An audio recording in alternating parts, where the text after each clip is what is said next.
So, at 6:43, we just exited executive session. We're not taking any actions out of that meeting, and it was related to the town hall. So, we're going to call the regular portion of our meeting to order, and we're going to begin with the Pledge of Allegiance, please.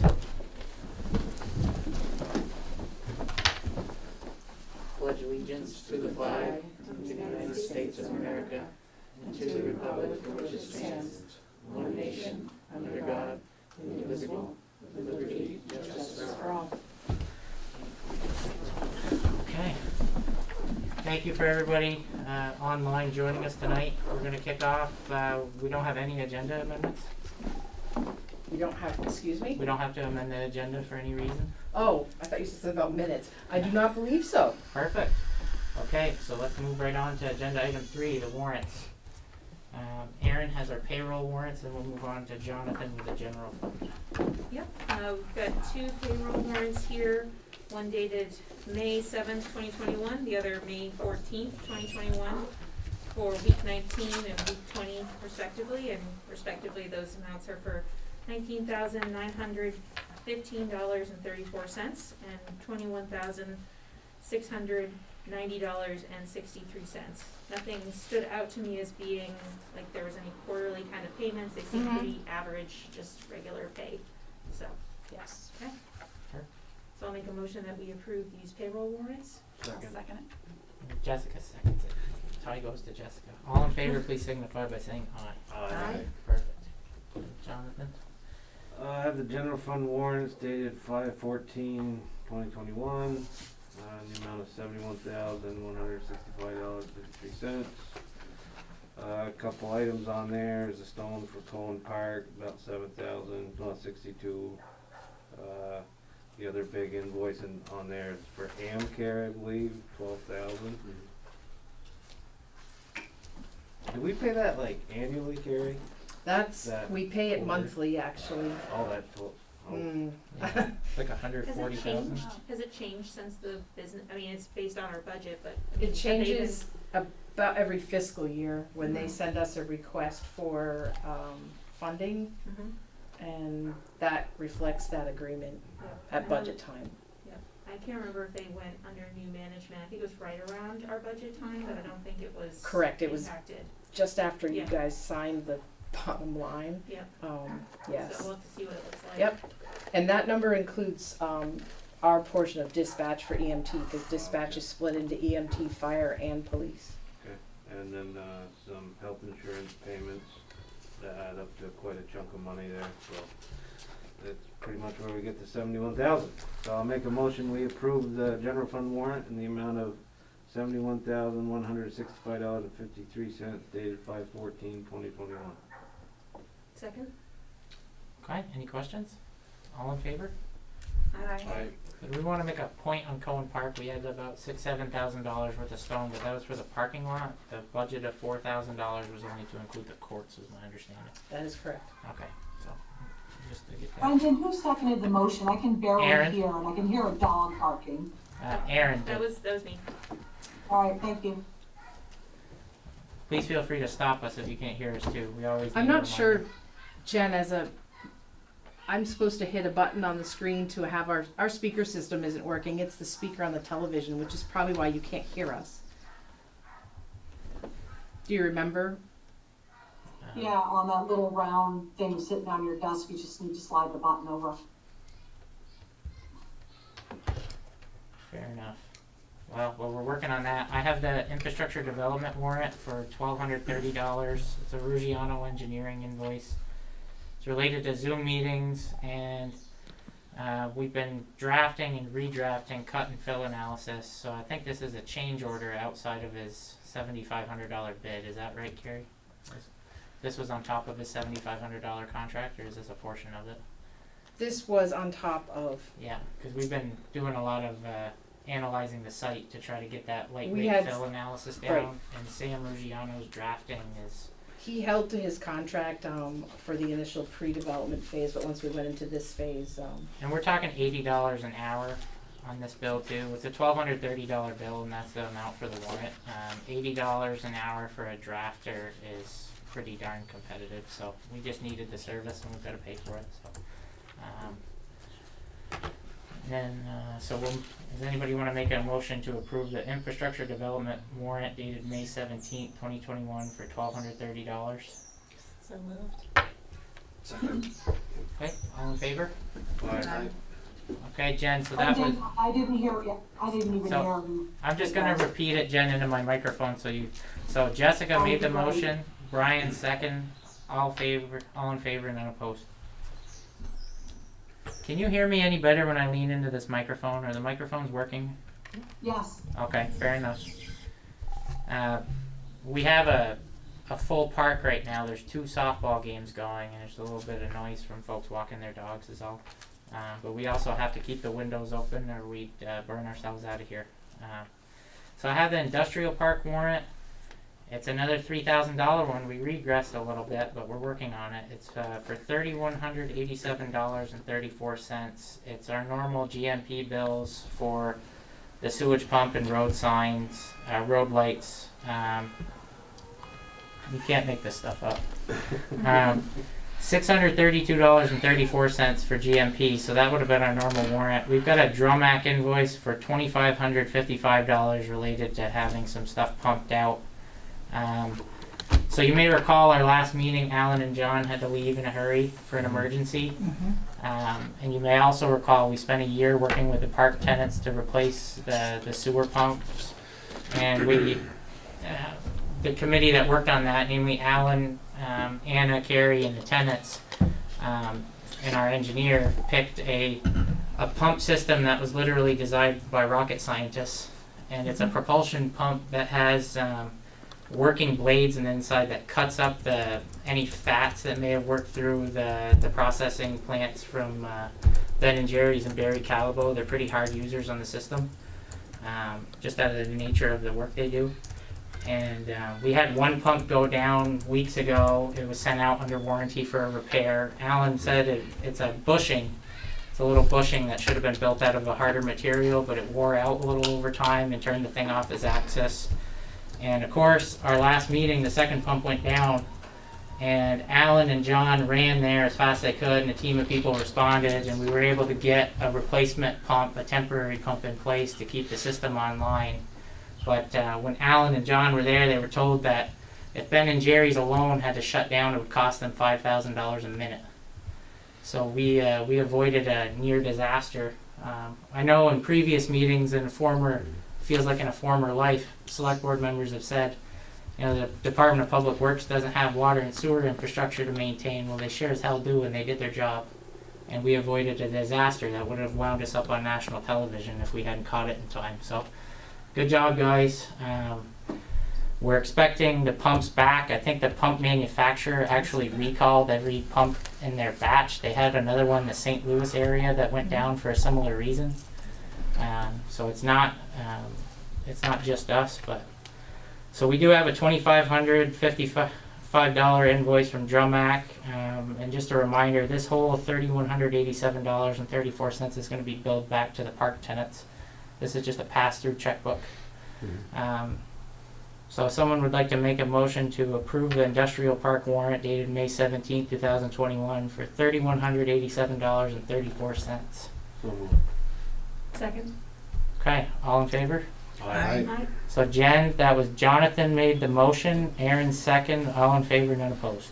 So we're done with warrants, we're gonna move on to minutes. Does anybody have any corrections for the minutes in front of us, or would anyone like to make a motion? I had just one correction. I just want, on the 7th paragraph of the first page of the public comment section,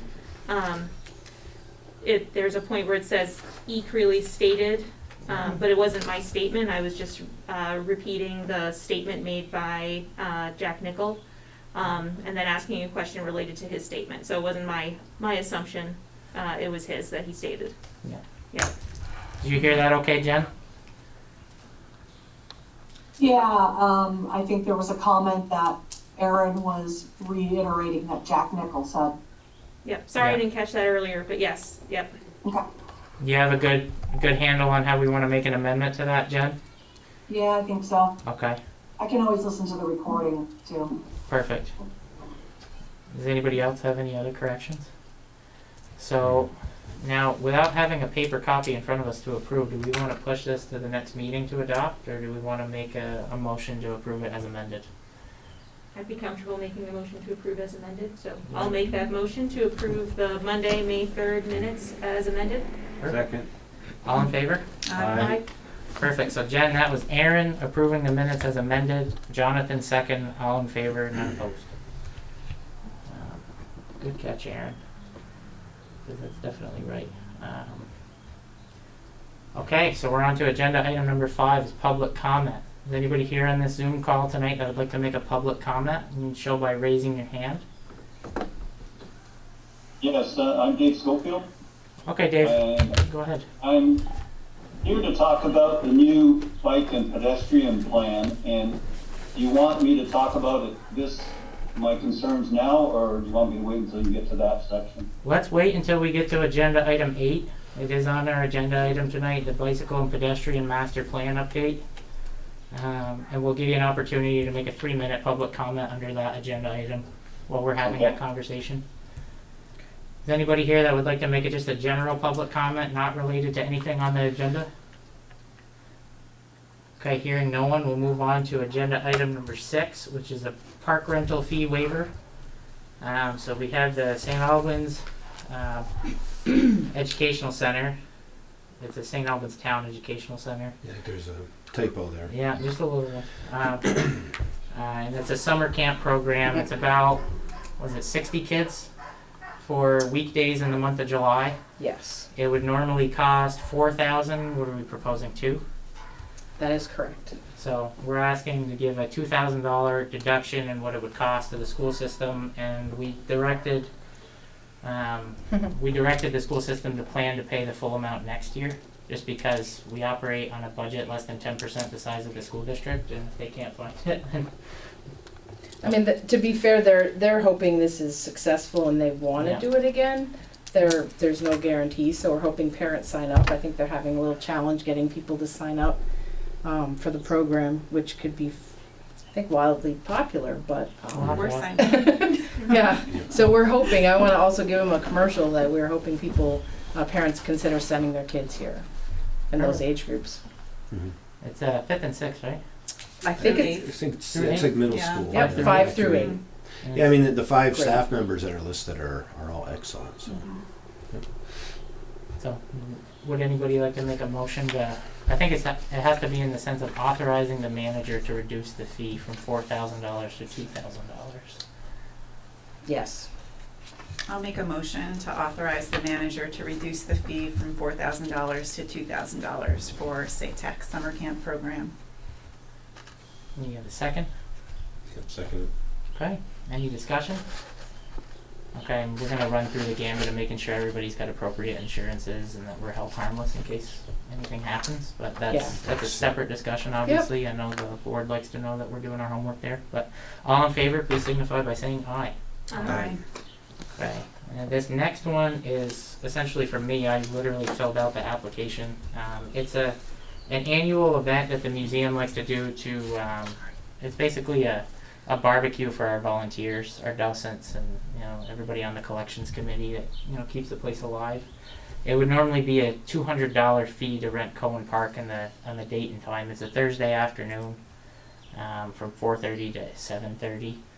And I can attest to the fact that the museum is struggling, and if the board would deem it a reasonable request, we request that you waive the $200 fee for us.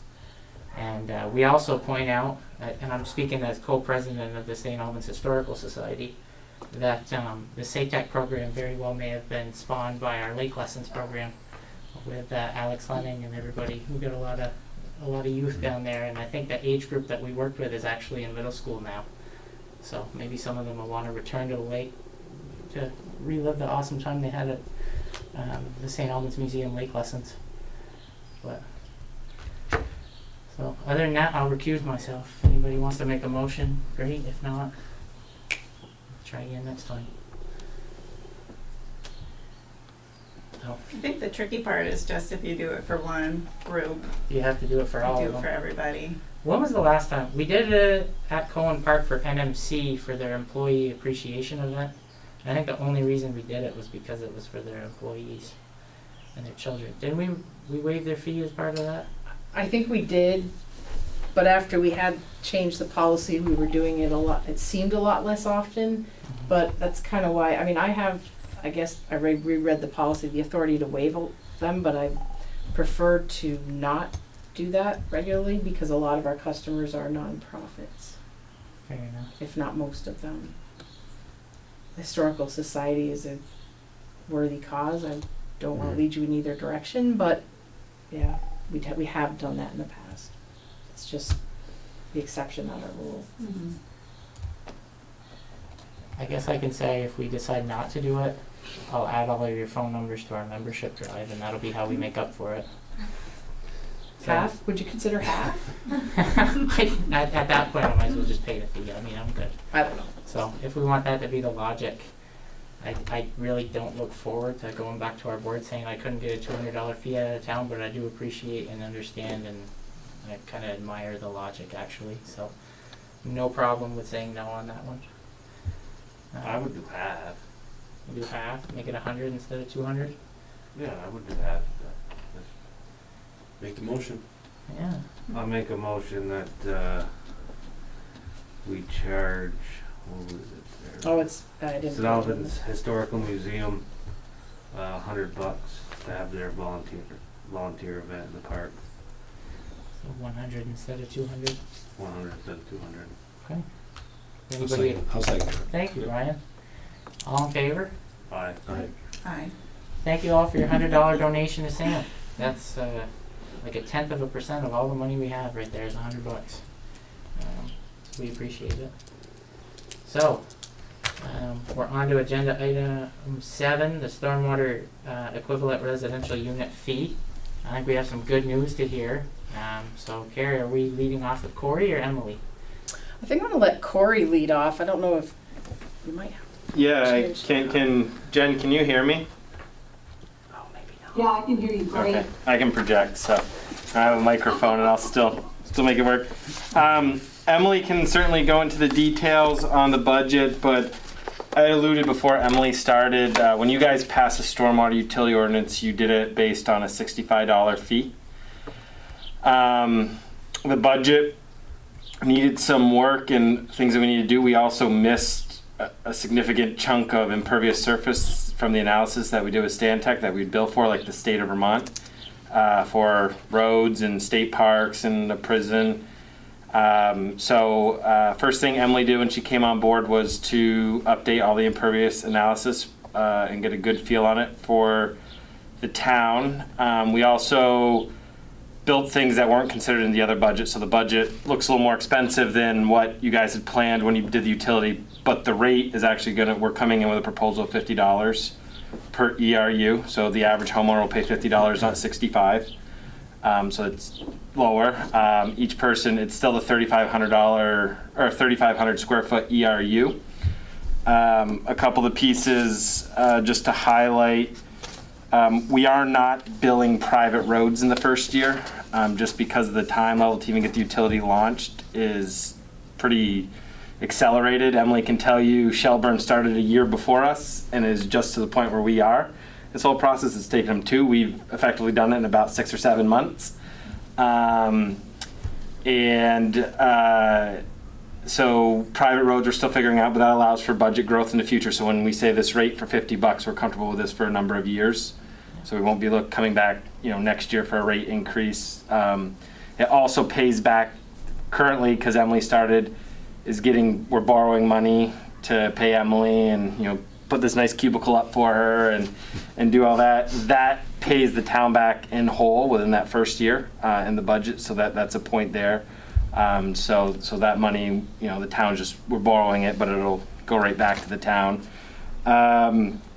We were also, just to kind of highlight, we're probably a year behind. We don't have a phosphorus control plan. It was due in April, but it's a year's worth of work. Emily's reached out to the state of Vermont. we'll get that in place. That's about, we did have a bid come in a little low, but that's gonna be about a $50,000 expense. So that's built into this first year stormwater utility. But, you know, that's basically the portion, the big pieces that I care about. State of Vermont, just for everyone to know, is gonna be responsible for paying the town $98,700 for this utility. And we'll have a bill. And we will have a bill, and our bill and this includes our roads, and we built it kind of into our budget, some of it. We'll find a little bit more, but it's $68,475 for all the town's impervious. Now this, remember, every time we add a sidewalk, a road, a building, the town's gonna have this fee that they'll have to pay. Every town does it, just like the state of Vermont has to pay. Every nonprofit, the schools are paying, everybody pays for the impervious, so it's, it comes around. So the state of Vermont and the town of St. Albans, that's at the 35% discount that we give to MS4 entities and the state of Vermont, the TS4.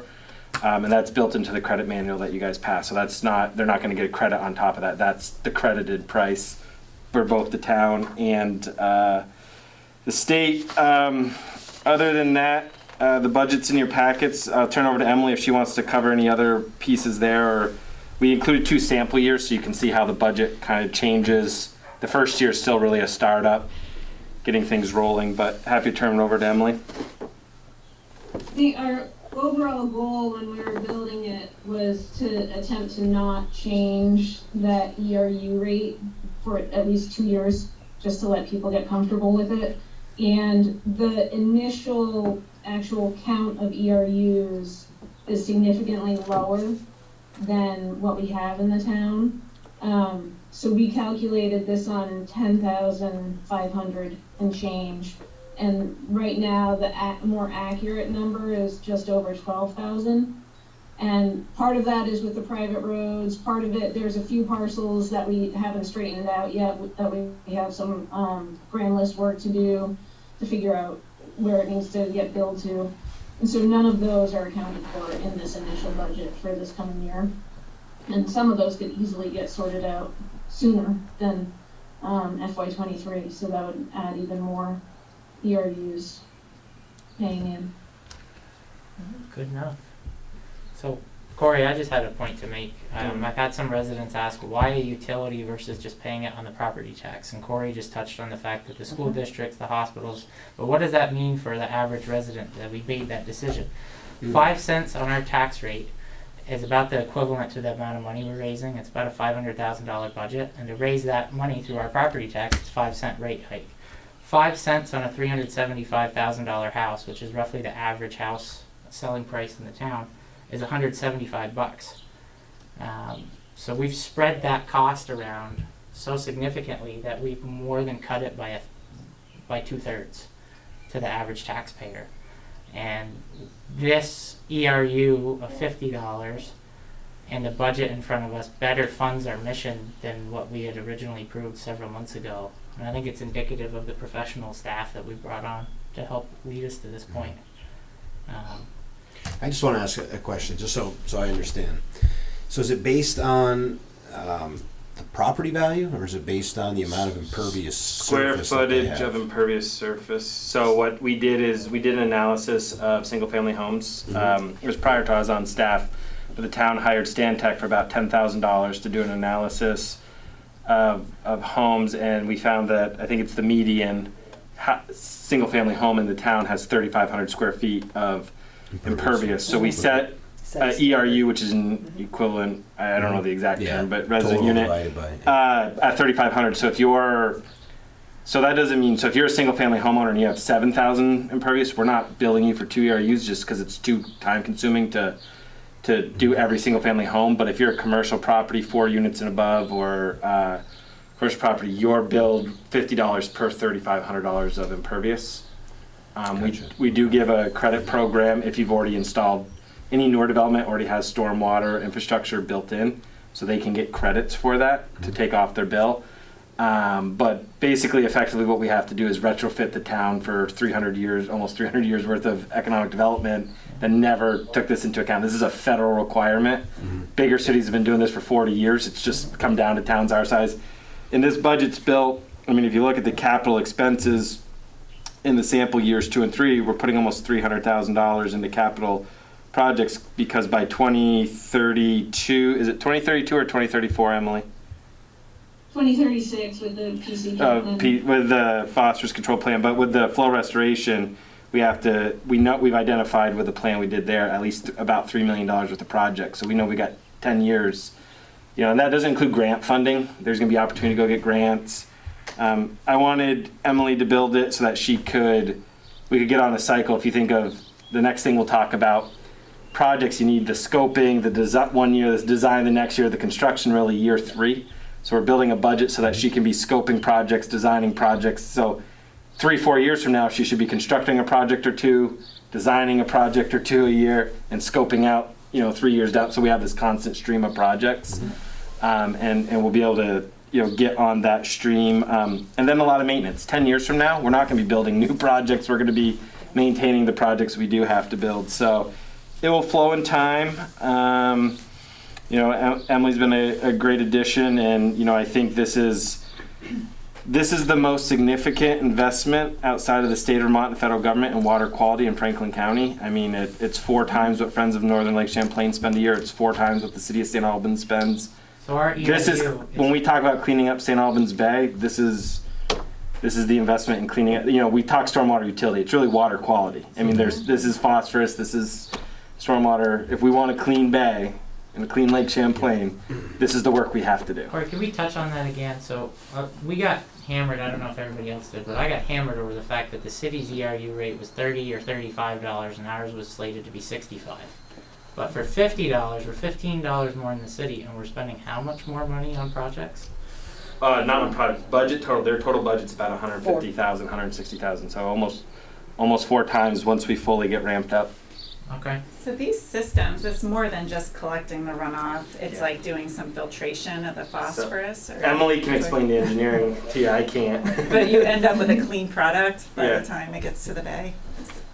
Well, the whole point, I think, is to hold it from So right now, the town has the flow restoration projects, and from reading through those, they're pretty heavy on designing detention ponds with a lot of the recommendations. And science is sort of trending more towards gravel wetlands, like the one that, is it Skip La Valley? Skip Valley. Yeah, bad. Skip Valley. Yep. That one out by the interstate that just went in. Yep. So that does a lot more with the phosphorus control than just a standard pond does. And so it does increase the cost slightly, but it sort of alleviates 2 different conditions. The flow restoration is to repair the streams, and then the phosphorus control is sort of the whole package that's contributing to the lake. And then We put one of those in at our new DPW as well, which is what we all saw. And so 10 years from now, so those, we don't know the lifespan, they're projected, these are newer technology, but every 15, 20 years, whatever it turns out to be, Alan's crew is going to be going and pulling out that gravel, putting in new. These utilities, it's not like we're going to do these projects in 10 years and then be done. It's going to be a continual flow of, because the phosphorus will build up in those ponds versus the lake. And that's the goal of it. Good. We're also likely to get impaired status for chloride in our waterways, which will also change scoping and design of some of these systems, but hasn't happened yet. Did you say chloride? Yeah, for like the salt we put down on the roads. Okay, it glitched out there halfway through, wasn't it? Oh, sorry. So per our ordinance, do you need a select board action to adopt a new ERU? Yeah, I think, you guys are also the board for the utility, so if, this would be our budget starting July 1 with the rate bill going out. Emily and I are still figuring out how it's going out. Likely will be a separate bill than the tax bill. There's just a number of issues with NEMRIC and the IT. We were looking at putting it on tax bill. Other municipalities put it on their water bills. We don't send out water bills. So we'll do a separate bill. It's trending that way, but we need your authority to, you guys will be passing stormwater warrants in another 2 or 3 months. It'll be its own fund, its own special. So, and I see in the expense report, you're tracking it exactly how we asked you to within our general fund budget so that we can make a fund transfer. Yeah, so right now the general fund's paying for it for this year, but again, when we get into this, we've got, if you look in the first year budget, $60,100. That's the cost to pay Emily from now through the September 5th pay period, we're hoping, by then, money should be coming into the utility, that the utility will begin paying her. And then the utility over the course of the, 4 payments will likely make its payments back to the general fund. So we're borrowing the money. What was the to name fund of the this. governance structure? Does it just say select board shall be utility board, or does it say that we are also a? I don't know, it's just it's a utility, so you guys still set, we still. I just don't know that we need to act like we do when we're performing our functions as the liquor control board and recess as the select board and convene as the utility board I when don't we think take you those need to do actions. that, but we do need motions on the fee Pass the itself. budget and, Yeah. or So you making need a adjustments. motion passing the budget and setting the ERU rate of $50. And I will, before we do that, just so you guys know too, the state of Vermont, I reported on this section in the capital bill, is the maps were built this off of is 2016.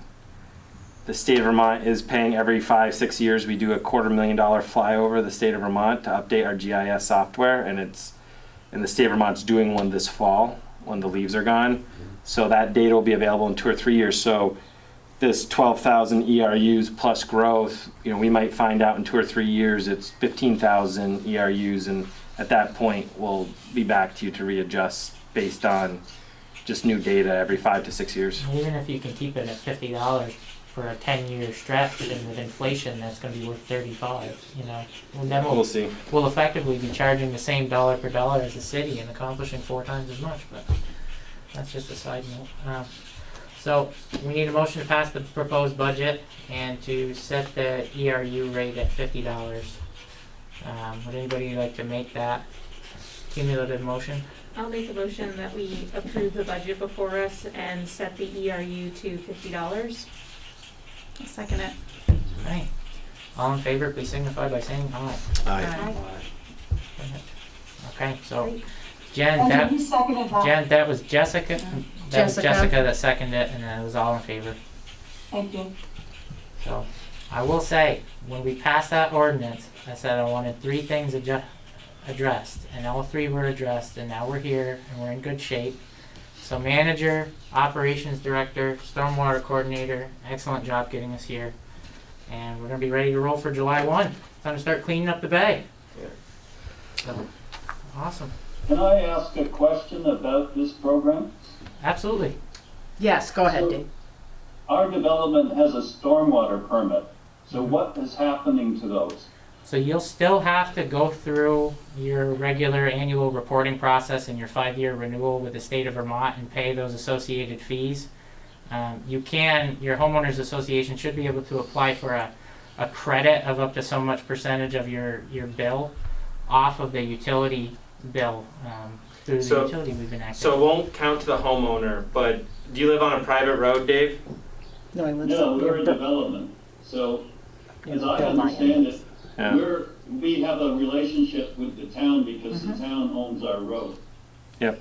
And we split the cost of the permit, but I haven't seen actually any fees in the last 5 years. What development are you in, David? Summit Place. Do you, It's off- do you know if your permit's expired? No. It shouldn't be. We have been doing that regularly. I usually work with the HOA president on that, so I can't remember who it is right now. It just changed. Gwen was for a long time. So Dave, the way it is since the town's already paying for your impervious on the road, that's because it's a public road, you're really not going to see any benefit from that. You're just still going to just have your $50 fee. Nobody gets a credit at the homeowner level. Where that would come in is if you were a private road and you get the bill next fiscal year, and say your private road's bill was $2,000, you could submit with engineering plans of what your stormwater pond was doing to get up to 25% off the bill. So your HOA would save, if they got all the credits, $500 off of the, say, a hypothetical $2,000 bill. So this is bigger for like the industrial park where they're doing a lot of work, or private roads that have to do all this. That's where they get the credit. Okay, so you're not making any changes in our utility bill for this? No, you just have the $50 bill for your household, and since you're on a public road on Summit Place, you're all set there. Yep. And that's why the town takes a 35% discount too as well because of investments we've made in stormwater and similar with the state, because we have to make these other investments to offset. So that's part of our credit system. And V-Trans dictates the 35%. We didn't get to negotiate with them. That's what they set with the first stormwater utility in the state, and that's what they hold to. Right. So you could argue with them all you want, or just bill them at 65% of the roads. Yeah. So is there a possibility that we might have to create a detention pond for our development at some point? If that were ever required, it would be a function of the utility. Yeah, the town would pay for any, I think, the current pond, you have to, I don't know what the MOU looks like with Summit Place, but any future work because of your impervious would be likely, you know, it's just like, think of like High Street in the town, when that was built, they didn't do stormwater ponds. You know, if it's in one of the impaired waterways, we have to do a project there to offset the runoff. So it's not gonna cost the homeowner any more money except their $50 a year. Right. If you have existing stormwater infrastructure that is dated from 2002 on, then it's still active and valid. We do not have anything. We do not have a. It's a simple system, it's ditching largely, culverts. Okay, so then you might fall under the category of where, if the town's already acquired your roads, we might want to roll that permit into our MS4, and we would need to do a stormwater system to accommodate that neighborhood. Okay. That's why we have Emily on board, Dave. She's an engineer and comes from South Burlington. She'll figure these out for everyone across the town. Yeah. It's her sole focus for the town. Right, are we good?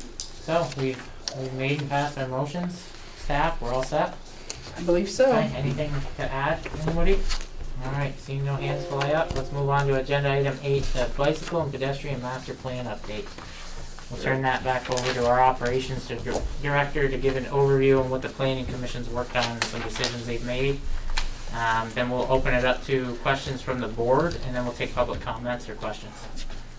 So one of the 26 priorities that the select board gave Carrie and I in February or March to get done over the next year or so was opening up the bicycle and pedestrian master plan, and looking at the priority of projects based on just where things were going, looking at the health path opportunity. And so we didn't do a full rewrite of the plan. We used a lot of the work from 2018, but updated a few things that they're mentioned in your in the memo I sent along with this. Basically, we added the Bay project. Bay sidewalks weren't, from the town hall to Bay Park wasn't a priority because that didn't exist with a new town hall. And then the other piece really was to look at how to kickstart our bike and ped plan. We've been doing pedestrian master plan since 2003, and we've yet to invest in putting a single sidewalk in the ground, in all honesty. So it's been 20 years of this. And I think an interesting note I found in this process, there was a community survey done in 1998 that at that time only 46% of town residents supported putting money into bike and ped.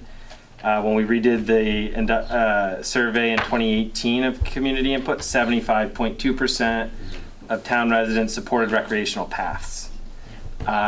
Leading that way, when you looked at projects and where they're likely to get funded, and I'll admit a lot of this is working with the planning commission and thinking hard about what projects could go on the ballot and have a realistic expectation of passing.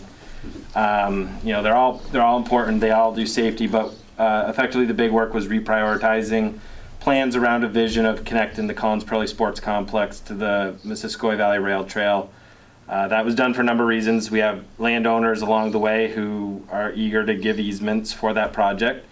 The state of Vermont has invested tens of millions of dollars into recreational paths over the last few years, and in the Lamoille Rail Trail, which you can get on from Sheldon. So this is honestly a connection of the vision of the state had, and thinking about where we get funding. You know, overall, you know, you're talking if we had our wish list, we'd spend $15-20 million on sidewalks, but we don't have that kind of money.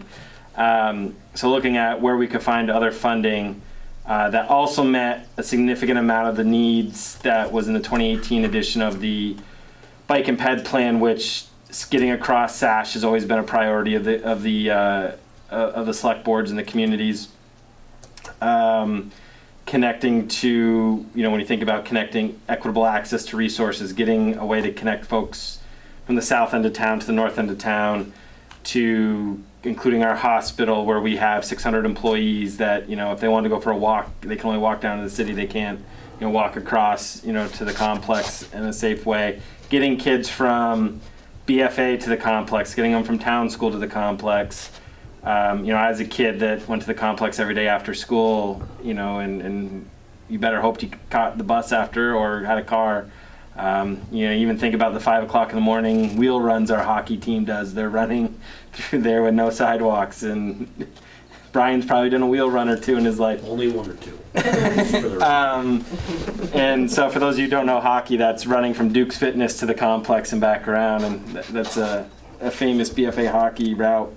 So when you think of the traffic, and honestly, most of our population growth over the last decade has been on the south end of town, and really, again, fostering that vision. So we worked the plan to make that the top priority. It's built out in phases so that they're digestible pieces, because it would be an expensive plan, but it's one where we think we could find more financing partners than just the voters of the town of St. Albans. There's, a bike and ped path of this nature becomes an economic development tool, and a story that can be sold to the state of Vermont and to the legislature, where they've shown they like to invest in these type of projects. The next project is St. Albans Town Hall the new Town Hall to Bay Park. Something we ought to do just to connect, this village area of the town. So that's the only entirely new project to the list. Where the list starts to take a bit of the change, and I think, why we have the public comment here is, when you really start to think about the prioritizing the rest of the projects, we have almost 60, 70 new homes in the town of St. Albans in the last 5-6 years on the south end that don't have sidewalk access to our schools. Those are kids going to school. That's, you got Prospect Hill of actually like where you're going to put in, you start, then the Plan Commission starts selecting on how are we getting the most good to the most town residents, per dollar spent, and Route 7 South started to make more sense than Route 7 North. Just the number of kids who have to go to school from a pure building the sidewalks, and the same safety issues that exist on the north exist on the south, except we're sending kids on the south end to school versus, someone to work on the north end. Upper Weldon, Fairfield, Congress, Fairfax. Again, similar, that's where you're getting the kids and you eventually connect to the health path. I think some of these, we look at Congress Street, that project's gonna become significantly cheaper than what's even in here, because we know the city's building a sidewalk network most of the way to the entrance of Hardack. They're not going to the entrance of Hardack, they're going to the end of Eastview and cutting across for their pool. You just start, kind of balancing, I think, and realistic, especially the pace things go, anything from stop, priority 4 or 5 down is interchangeable, and you probably have a new bike and ped plan at that point, because you're probably looking at 10 to 15 years to fund the first few priorities based on what's available to us and appetite. So that's how those projects go. I'll admit Route 7 North became the bottom two because they don't really touch a ton of town residents, and they get out to town businesses, yes, but it's, you're not going by many townhomes, and in the 2018 survey, 4.9% of town residents supported making that project a priority project, and when it's that expensive and has that little support, while it has its importance, that was the mentality behind that. And so those are the major updates. It's, the plan as written in 2018, this is an aspirational document. It's what we're supposed to follow as, like I said with Stormwater, we should be scoping, designing, and building. We got to get in a routine. Right now, if I was given $20 million to build sidewalks in the next 3 years, I don't think we could actually do it. You know what I mean? I don't think we could get all the steps together and spend that money efficiently. I think it just takes time to do this planning, and and even the 2018 PED plan, when your priority was the Route 7 North, we in 2019 applied for the scoping study of getting across the Sash, which was a second priority. but it's still just because the priorities are there doesn't mean that there's not the right opportunity to look for another. You know, sometimes projects change based on funding opportunities, and you know, this is a plan, but I think this is a plan that gets us to a place where we can find support for projects and where we can start bringing projects to voters. Voters in the town of St. Albans haven't seen a bike and ped project on the ballot since 2015, and that vote failed 388 to 592. We didn't have another recreational type vote on the ballot till last year, and that failed in a joint venture with the city. So it's not to say that these projects aren't well, we know they're there, it's just the town has struggled to get the political support needed. As much as anyone can blue in the face argue that we need to do some things, at the end of the day, we all know it's got to pass the voters. And so, you know, I think this project really looked to incorporate that and develop a way forward where we know town voters, you know, at least based on survey data we have that's a couple years old, you know, value putting their dollars. And with this, the reason the timing is now is we're looking to apply for a grant with the state of Vermont to scope out the study, and they're due June 4th. So we're just, you know, trying to show them that here's our priority, here's why we have this master bike and ped plan, and want to move forward with this vision for starting to build these projects in the community. We know we have to do them all, just where do we go? Okay, so questions from the board? I just have a few comments. I'm going to try to collect all my thoughts, but the first is like, I'm very happy to see that we're starting to look at scoping, engineering, construction, because we've been advocating for a long time for this, so it'll be really nice to see some action. And I do understand why the health path is at the top. I mean, the landowner willingness and the sellability to the voters, I think, are very important and huge. I will express a little disappointment from the Route 7 North group that it got pushed down so low on the list, because a lot of people put so much energy into working on that and advocating for that. And I'll let Dave speak to that. He's here representing, I think, a lot of that group.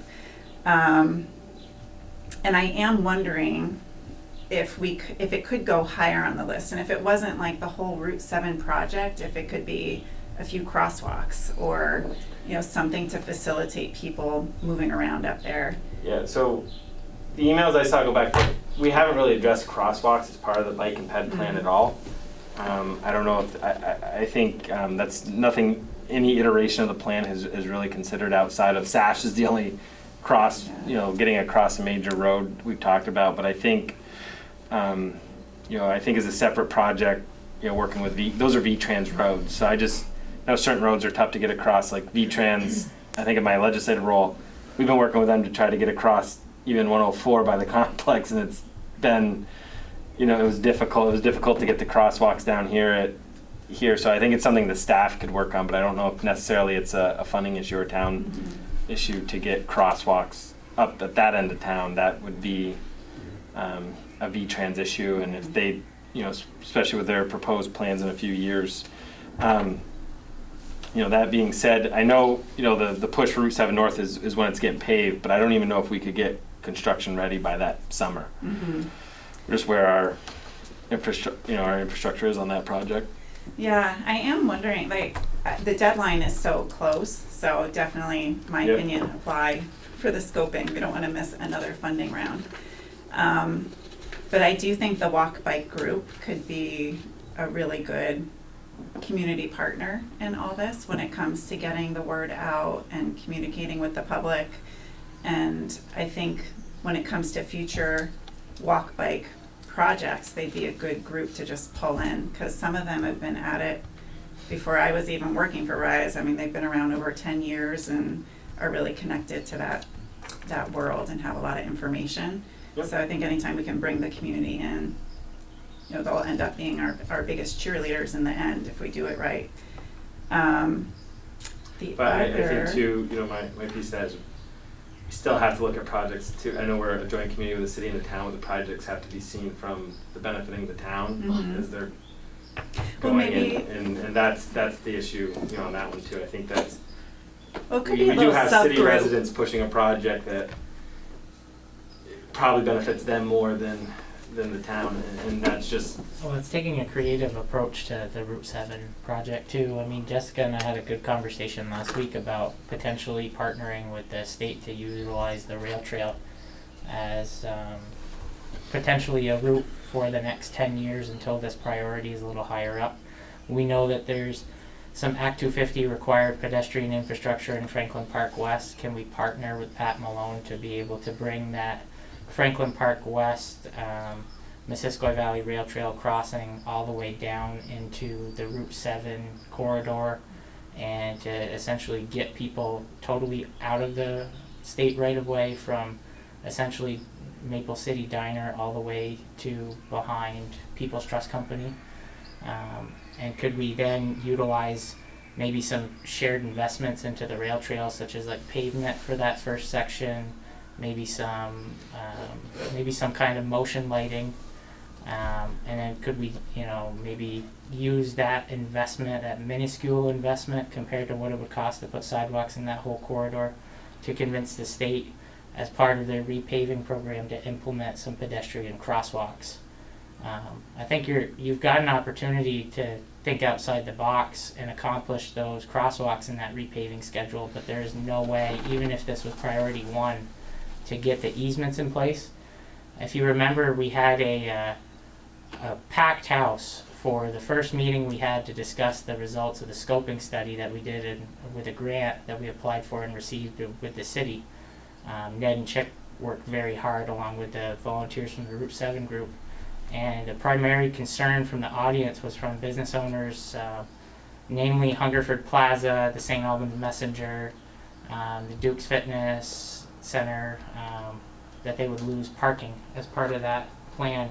So maybe there's a way to, utilize the rail trail to make it all work and give somebody a safe option for the time being. But we'd have to explore what was required in Franklin Park West.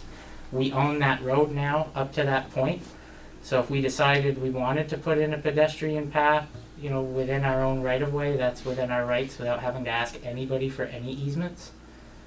We could even study the road and say that it's a low-traffic road and maybe do something like what Jessica had demonstrated on McQuam Shore with allowing a multi-use roadway.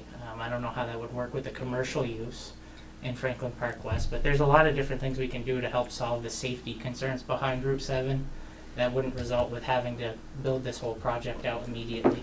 I'm a big data person, and I haven't found any, maybe I just looked for my spots. Have we done the traffic analysis at Route 7 North of how many people walk through there in a day? I don't know if we did a study when we got that grant, and I don't know if that data was in there. But when I was looking through, I think it was page 3, there's like a list of studies, and that study isn't in there, so Okay, yep, we can do that. that'd be one to add. And also, I don't, maybe I haven't sent them to you, but Mark Fenton did a few info. They're not studies, but suggestions. I think 3 different areas of town that could be included in here too. We all see that there's the need, but I worked in one of those businesses that Brennan mentioned for 5 years, and I saw less than 1 or 2 walkers a day up through there. So do we have data on we're talking about like a $3 million project? How often is it actually going to get used? I mean, not like hard data, but I have gone and spoken to the manager at Aubuchon's and Burger King and the car dealer up there, and they all said there are people walking and they'll cut like behind the buildings, and then for a while there was a big bus coming from Canada and they would park and people would run across Route 7 to go get snacks. There's a considerable amount of traffic, and Amy Brewer, who was with me, we crossed Route 7 and it was terrifying. You're just running as fast as you can. I wonder too, I think my only concern, I understand the practical reasons of why it's not higher up on the list. Certainly, I think especially during the pandemic, I felt, maybe it was just because I was out and about more often, but I felt like I saw more people, so it's anecdotal, and I fully admit that it's not hard data. But it conditions even those few people are out there. Corey, you said it, we know that there's a need. I think the 2 thoughts I have are, there's a lot of community-generated goodwill, at least within this team of folks that have been working really hard and looking at this.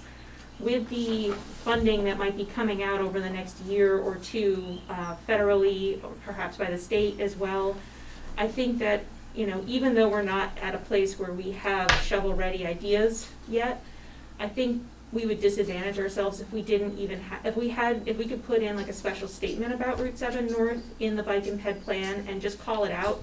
Like this, if we could figure out a way to make this politically, financially, you know, for the businesses feasible, we would want to figure out a way to do this because we recognize there's at least some need here.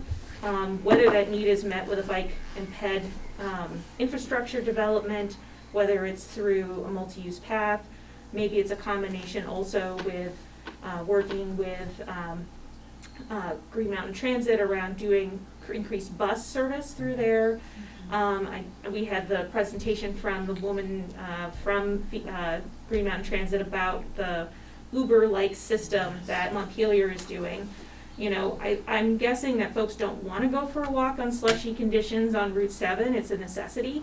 So if we can, you know, especially with the bike and ped plan stating that there's a move towards looking at equity, being able to figure out other solutions, even if the bike and ped plan, maybe that's not the tool for this solution, maybe it's part of it.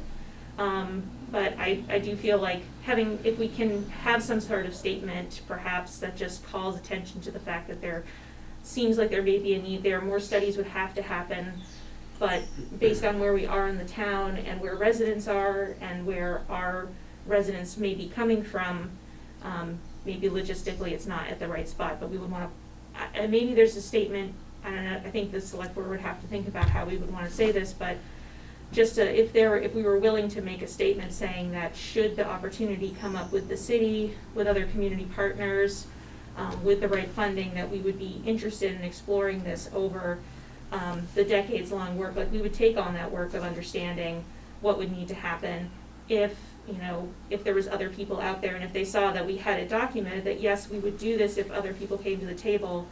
Maybe that's seeing that there, that gets someone else the ability to write a grant to get us to come there. If we don't have it further up, or if we don't have that statement, they might say, why would we give you a grant? It's last on your list. Yeah, and just to add to that, I mean, it's definitely an equity issue. The people walking a lot of times, and Amy and I talked to people who are working at the grocery stores, who rode their bike every day to get to work, or people who took the shuttle one way and walked back to get their groceries. There was a kid who lived up in the town by Collins Purley who was walking to work at Dunkin' Donuts every day. Like, people were putting lots of miles in to get to their jobs. So Health Path would help them get them all the way to the rail yeah, trail. yeah. I mean, it's all important, Right. but the people who I think use Route 7 the most are not the ones who are going to be at this meeting or, you know, feel like they have a voice. And then at what point is it incumbent on us to look at investing in public transportation options, like increased bus routes, and maybe form a collective group that would reach out to businesses to ask when their shift changes are and to try to get everybody to align and then build a bus system around the shift changes. Because, you know, I quite frankly, I bounce ideas off of my grandfather because he's a pretty darn good indicative person as to how the average St. Albans Town resident feels. I mean, he's been in the same mile radius his whole life. So I asked him, you know, what would you think? And he said, what problem are you trying to fix? I said, primarily it's the person who has no mode of transportation other than their feet and they're trying to walk to work. And he said, why would you make them walk in 20-degree weather with 6 inches of snow on the ground when you could buy a bus for a heck of a lot less money and put a driver in it, even if you in the city owned the bus and split the cost? And I thought to myself, if that's the problem we're trying to fix and that's a potential solution, is that not the one that we need to be looking at? And does that not mean that we need to look at it and start studying the data behind it and maybe bring that to life a lot sooner than later? There was a group talking about that same exact thing, and was it before you started or right when you started? Because Amy was leading it, and Green Mountain Transit was there, the health department, the industrial park, and we were trying to think about different rideshare options that weren't already happening. Workforce development is one of the largest issues that we could tackle. Yeah. And transportation is one of the key components of working for a manufacturer or a grocery store. Well, so I think two things too. When you look at where money is to solve the problem, we need low income and middle income housing And should we be looking to develop some on that end of town where the jobs are? Yeah. So that's one issue too, and there's $200 million floating around the state of Vermont for that specific issue. Two, by it being in the plan, we can be more descriptive, but there are a lot of projects that we should be doing in the town that aren't even in this plan. You know, so by just even still being in the cut, it's still a priority and it's something we're going to look to do when, I've been here 6 months, but I think you'll learn that we're opportunistic. Where there's opportunities, we're going to drive where there's opportunities, but we don't have a sidewalk from Aquam Shore in here, and it'd be great to have a path that connects to what Swanton's planning to do. We don't, there'll be future iterations of this plan. I mean, to me, I think the biggest takeaway I would be is what are the first 2 or 3 priorities, and can you get those done in the next 10 years and then regroup and talk about how successful we were there. We've spent so much time, probably if I had it my personal way, I would have cut this to like 5 priorities, because I would have said, we've spent 20 years looking at plans that we've never executed. I'd rather execute a plan, even if it's not a perfect plan, and get the ball rolling than, because you could build connecting the bay to, you look at reading in the 1998 rec study, our top goal was to connect the bay to the city. Well, that never happened. You just reiteration after reiteration, we've just failed to get a project in the ground, and I think that's the toughest. Well, it's a lot like shell when to we crack. were talking about the Public Works relocation project. It was in the same vein. We failed it in a special election at a margin of 2-1 in 2015. It passed by, I think, 3-1 with a larger budget 4 years later, and that was largely because we could pay cash. It's 3 years later, sorry. But we proved that we could execute a quality project, and then that allowed us to take out a debt service obligation in building the town hall, and that passed by about 2-1. So, we've seen with our building components and our different projects that once we build goodwill and show that we're going to do what we said we're going to do, we're going to execute it, we're going to come in on time and on budget, it's going to be easier to get voter approval every time. And if you look on our website, you can go back to 2011's town meeting day results. There were like 17 articles. And one of them was something, it's either 2010, 2011, or 2012. There was like a $2,500 article related to Cohen Park. And it failed. And we've come a long way in those 10 years as a community and as a legislative body and as an organization as a whole. And this is part of what we're doing. It's taking, like Corey said, we've been planning for 30 years to do a lot of the things we're talking about. I guarantee you there are letters dated in the 80s and the 90s related to getting kids from SATEC or Central to Coop Field or the complex. There's so many different things to do. Good to go for like the lower hanging fruit, maybe, for the first project, and get it done and get the buy-in from the community, because I think once it's built, everybody will be using it and so happy that it's there. And that's my vision with the health passes.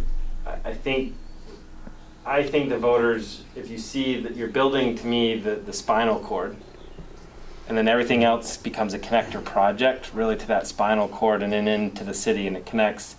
And what I want, or what I envision when we see this, is someone pulls off the interstate, stays at the La Quinta, gets up the next morning with their bikes and rides, through St. Albans, heads out to St. John's Bay or wherever they want to go along the way, maybe has lunch or dinner at the Abbey, comes back, and then as I was telling Carrie today, at that point you want them to be like, oh, I'm 5 minutes from my car, I'm finishing up my ride, maybe I swing into Bob's Meat Market, I've heard good things about that local place, and get a steak to bring home with me, or whatever. That's the connection in. Oh yeah, it's all. But I think the recreational dollars change the dynamic, and I think COVID-19 frames the importance of having that recreational opportunity. So that's again where the plan prioritizes the recreational aspect as much as the other connectivity and so. Straight shooting. We've got a governor that wants to invest in recreation paths, and he's got essentially a multi-million-dollar check coming from the federal government that he's got a big say in how it's going to be allocated. And if we can play into his vision, we're going to get the funding. If we're talking about doing something that's unrelated to his vision, we're probably not going to get the funding. Right, and I think projects, I mean, even the Route 7 North, I don't think it gets built in one phase. I mean, even here for the first time, I break it multiple phases. I think you actually have more support starting at Walmart, building it in, and building it out, because, you know, especially with the new, Up there. yeah, with a new car dealership. But think about, people want to, you know, maybe park at Walmart and walk into McDonald's or Burger King or Dunkin'. I'm getting my oil changed. I want to build in. Well, it's So like you spend $150,000 to do phase one. Then you go back for $500,000 to get yourself out to the other side of, say, Energizer. And then you've got maybe $1 million to get to the city. And all of a sudden, once it gets to the point, it's kind of like the town hall. We had 5 different articles, and we started with the smallest questions. And then by the time we were to the $4.5 million question, well, we're already 500,000 into it. We own the land. We might as well do it. It passed 2-1. If we had asked that question first, it might not have even passed. So it's all in the sense of it, how we order the cadence and how we want to get that accomplished. I just wanted to, Okay. yeah, I mean, this thing looks awesome. Again, if we had a magic wand, you could put all this in. It just, when we get to table 3, right, the price tag on it. And you know, I started adding up the different sections, like phase 1, or I'm sorry, you know, the project 1, phases 1 through 6. I mean, at the low end, $2.25 million. mm-hmm.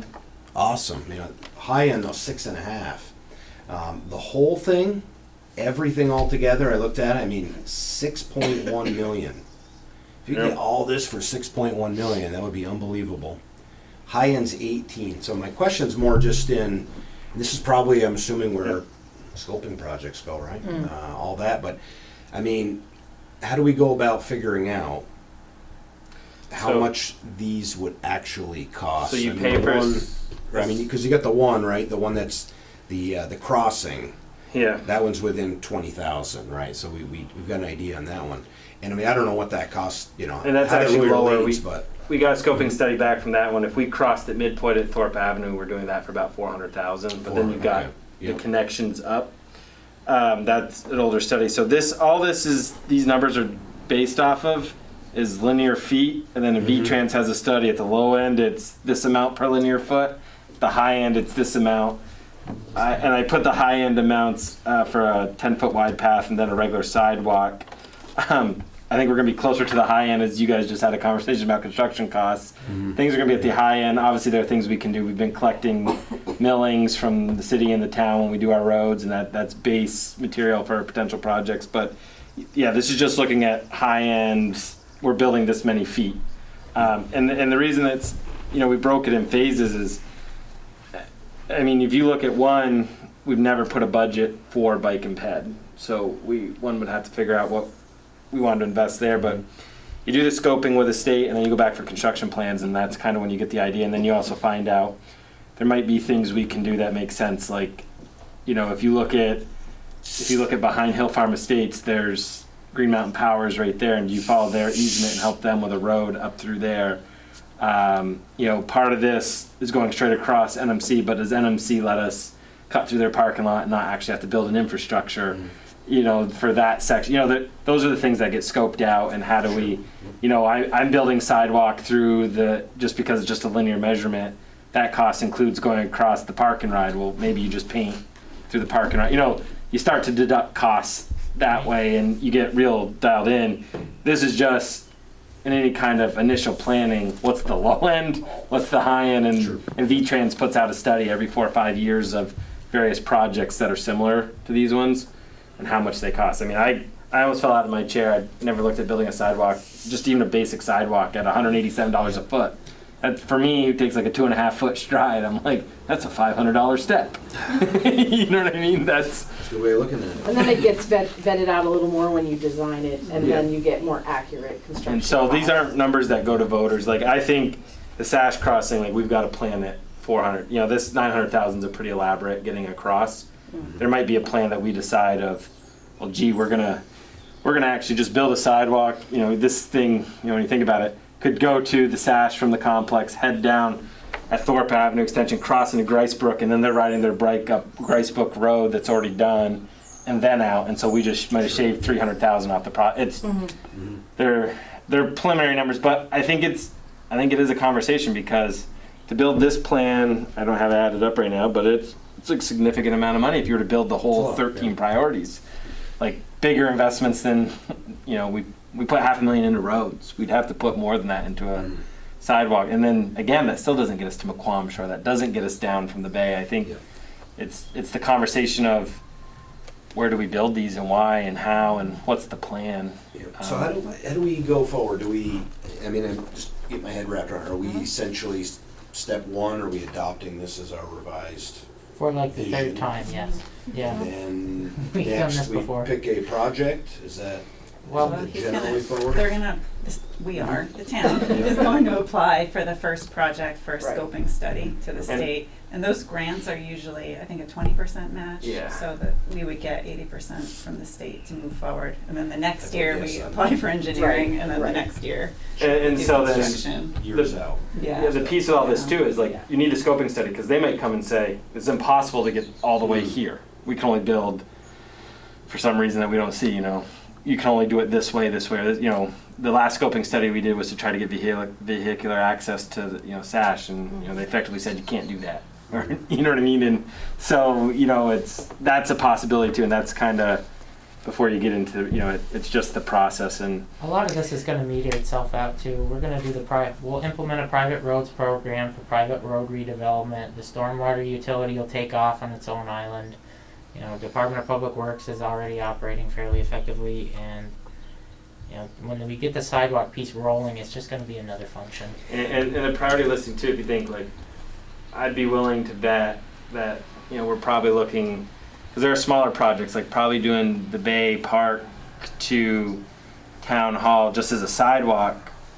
We probably could just go out to engineering on. Now there are other opportunities if you're going to talk streetscaping, and we have a local landowner who's willing to potentially talk about a boardwalk. That would probably take scoping to plan all that, but just getting a sidewalk. And so there are some of these you're not going to have to scope. Like when we get to connecting Upper Weldon to the health path, we probably just got to engineer it and get the easements and go. But Brian, It does lead me to, we need to figure out the financing and, having either, because we did do our impact fee for development. We had the ordinance in place. Once it was put in practice, the fees were way too high. So we sent it back to the planning board, but we never got it back. Right, that was like a few years ago. The impact fee? For sidewalks, when we asked developers, either you pay into a fund or you build sidewalks for your new housing. And the numbers were off for whatever reason. And so we rescinded it, sent it back to the planning board, asking for it to be revised, and we haven't gotten it back. So I don't know.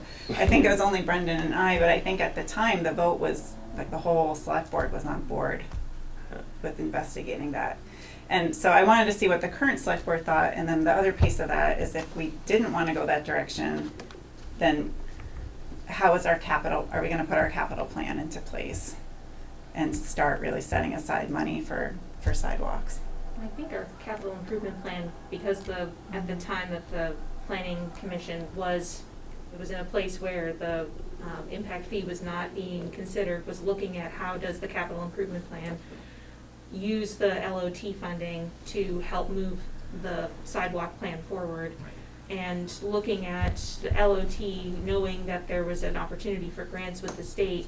At least back when I was on the planning commission, so this was a little bit ago, there was a movement towards, because we did look at the fee multiple ways, and it was really hard to get to a place where it was equitable for landowners and for people developing and distributing the costs that would be incurred with it. But if we're looking at the LOT and we still have it, the LOT still includes that amount for sidewalks, that would be the way that we would lead with the funding, and then use that as a way to look for grants and ask for matching, which I think is how it still is, but I'm not sure if it has been coming up in the planning commission since then, because I haven't been on it a bit. So is that amount actively being set aside now, or is that happening next You year spent all the LOT bill on the town hall? So what year does that start? Well, this year, the next four, Carrie can explain, but I think the next 4 quarters of LT go into town hall, or maybe 5, and then after that, 200,000 or so of the 900,000 we raise off of it go to town hall, but Right. there's still the other chunk Right. to talk about. So we are within the we've essentially followed the capital plan in the sense that we did not allocate over $250,000 a year to debt service on town hall because the capital plan called for $250,000 per year. Correct. So that was a function of the capital plan. Now where we haven't been following is we're not, obviously since we've dedicated all the money to that singular project, we haven't started segregating funds. Now what we could do, like we do in the impact fee checkbook or reserve, is we have a infrastructure checkbook where all the LOT revenue goes separate from the general fund, and what we could do would be to treat it the same as the impact fee checkbook. Now you may get a report that shows admin, DPW, park and rec, fire and safety for the impact fee revenue stream, and so much of it, the $2,000 or so impact fee goes to each segregated item. Now we can implement it as a select board. We have the authority to implement a policy like a capital improvement plan that, you know, so much of a percentage or a dollar amount per year would be good. You know, say we wanted to do, you know, out of the $650,000 we have left after we pay for town hall, let's say we wanted to do $500,000 a year into a water and sewer reserve fund, $100,000 into a sidewalk reserve fund, and $50,000 into a park and rec reserve fund. We can do that. We can track it. We can budget for it. What we can't do is touch the money, because the precedent that's been set and that the voters are aware of is that we can't touch the infrastructure reserve revenue until we've got a project that's passed their vote. And in creating a policy to segregate those funds, we're not stopping a future select board from saying we don't want to do that anymore. We're going to cut that $100,000 to $50,000, and we're going to start putting $100,000 into park and rec, and we're going to reverse, or we're going to cut it all together. So if the desire among the board, which I think it is to create a $100,000 revenue stream from the LOT into a sidewalk reserve fund that can be used as, call them opportunistic dollars to go after grants, I think you have to ask the voters to approve $100,000 per year for a period of 5 to 10 years from the LOT to be transferred into a new fund to be utilized by the town for sidewalk improvement projects. And I don't know if that passes because it's not as, you know, St. Albans Town voters have been passing our projects, you know, other than the pool, like Corey pointed out, because they're so prescriptive and there's a dollar amount and they know that there's going to be an end date. I don't know that they would give us $1 million over 10 years to just put into sidewalks. They might want to see a specific project and approve it, so that's a thought. We need to get 3 things. I'll be brief. One, we need to get back on the rails because we didn't advertise talking about impact fees, and the discussion is awesome, but it's really one we're going to have at budget time. I think that's a great question. I wish I could answer it. When is the expense for the town hall done, and when can we start putting money back to where? We budgeted through February, so the next quarter after February, I think is May. So May 2022 is when we'll have money available to us to start to. I'd like to make a comment. I came years ago to talk about impact fees, and I raised the issue that we weren't collecting enough money for sidewalks. And at that time, I think we were allocating $35 a foot of frontage. And I gather that a number of developers and homeowners were complaining. So that whole issue went back to the planning commission and it's never been resolved. So I think Aaron could speak to it, but my understanding is the planning commission had a discussion and decided that the way to move forward would be to utilize proceeds from the local option sales tax and not an impact fee. Is that the? Right, and I think the other thing that we looked at is just, and I'd be curious to see how it might look if we had a new team looking at it, but one of the things that we also saw was that based on previous projects and expected projects, the amount of funds that we would be getting from an impact fee were not substantial. It wasn't a windfall amount of money. So to implement it on a certain, group of folks, it just wasn't going to be the kind of win that we thought it was going to be for an impact fee.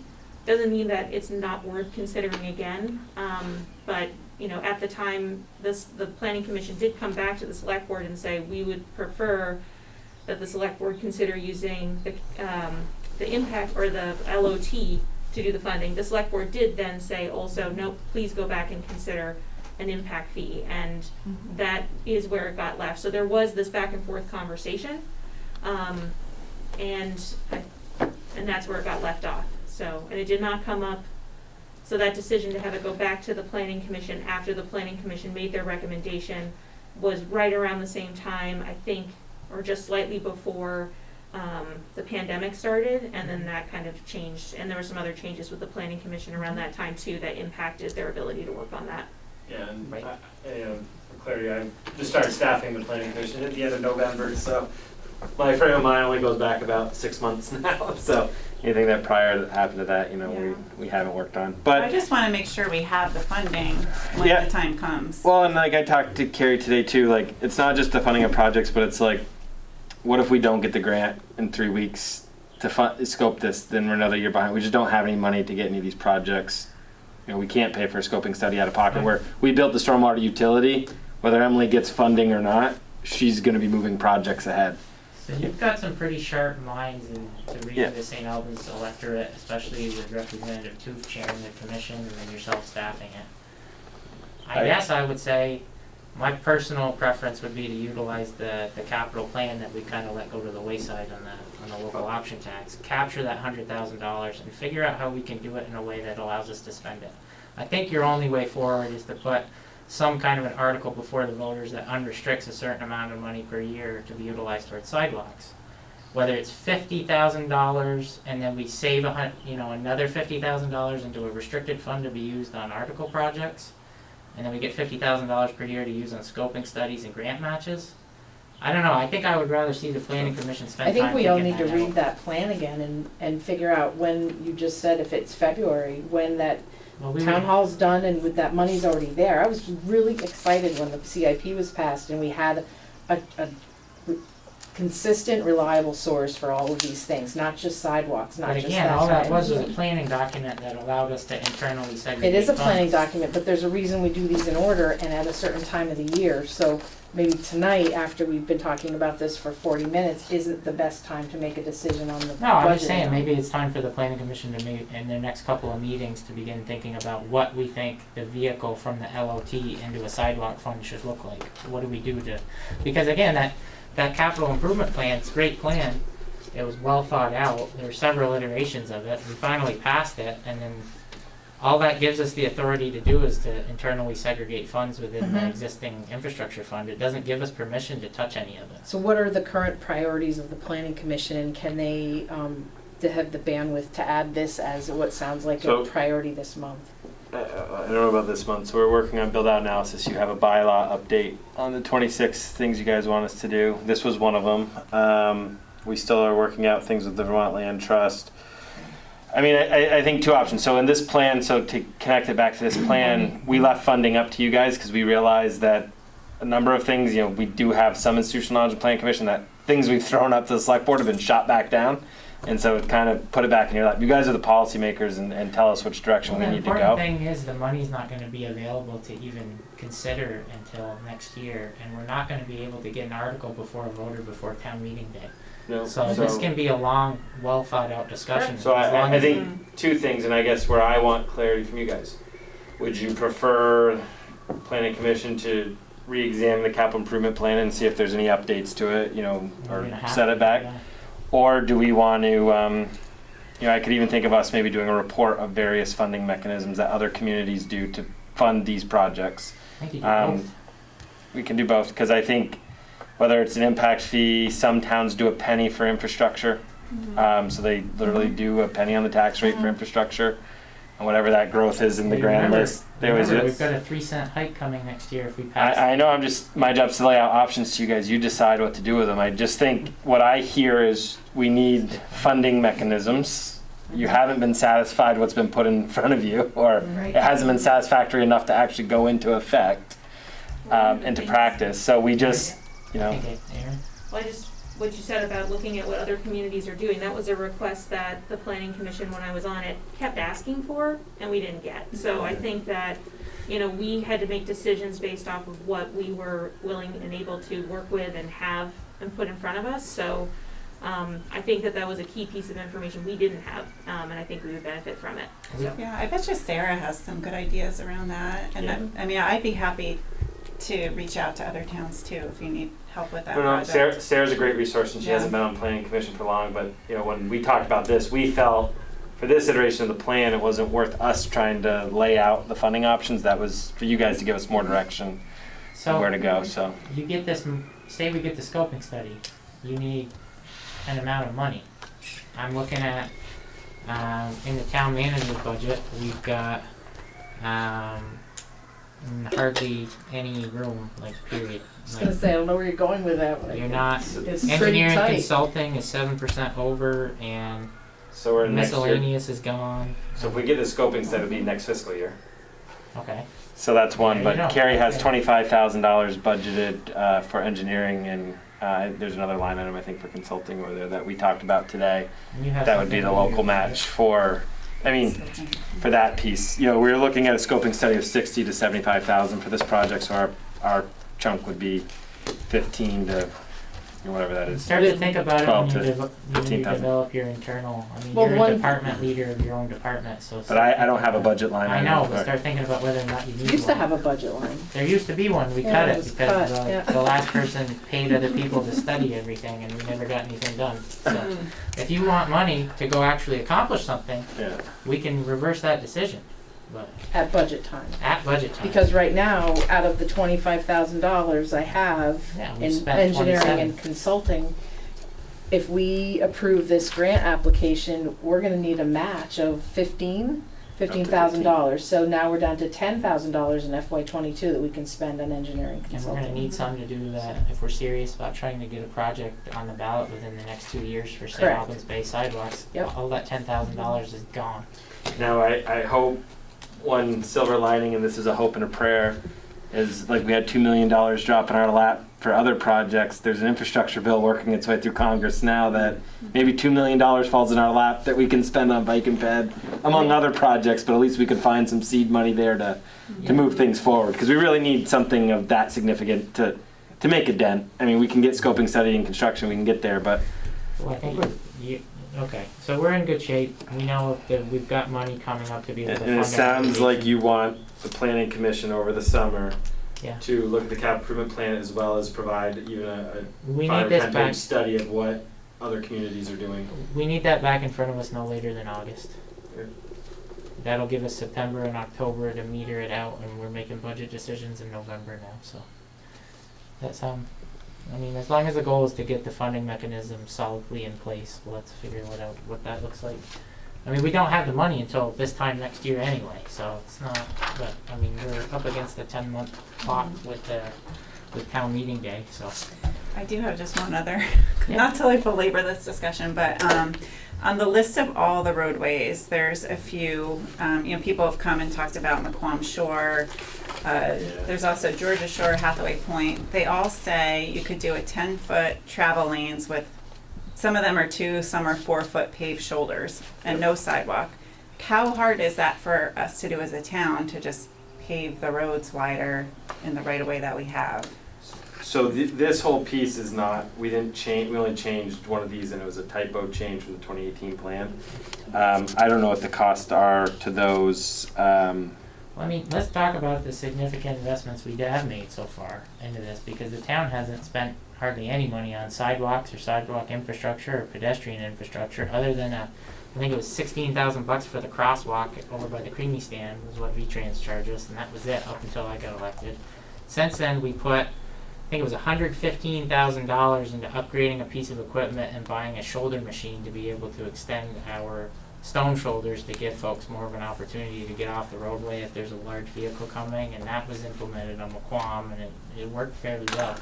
We'll continue to see that done throughout the whole town. I mean, the other, we've invested, I think we've built 280 feet of sidewalk in the last 2 years in the industrial park and at the top of Fairfield Street. We've built a walking path around Bay Park that's used 365 days a year. We've passed now we're about to pass a very reasonable vision for the St. Albans Health Path, which has been a desire of this community for probably 30 years, even though nobody's really materialized the thought. But I think you could probably find an example of people in, the mid-'80s saying, wouldn't it be nice to walk from here to there? And now we're going to try to finally make that a reality. So, Well, I was just wondering, I mean, this is just paving the road. Is that what's hard it- to do? Like, It's- what are the it- barriers? It is hard. There's Yeah. a number of barriers in that we run out of real estate in some key places. So Mm. you're right, in some areas it's flat and beautiful and we could probably put some base in there and Alan can explain it in detail, but there's other areas where we don't even have enough real estate to put a good shoulder in. So, I don't know. Yeah. That was my short answer. Yeah, Yeah, I think those Yeah. projects would be a scoping study and Oh. engineering and all right. figuring out that, like down like where you live, my in-laws live there, we can't take any of your lawn, so we got to go I'll across. give my lawn.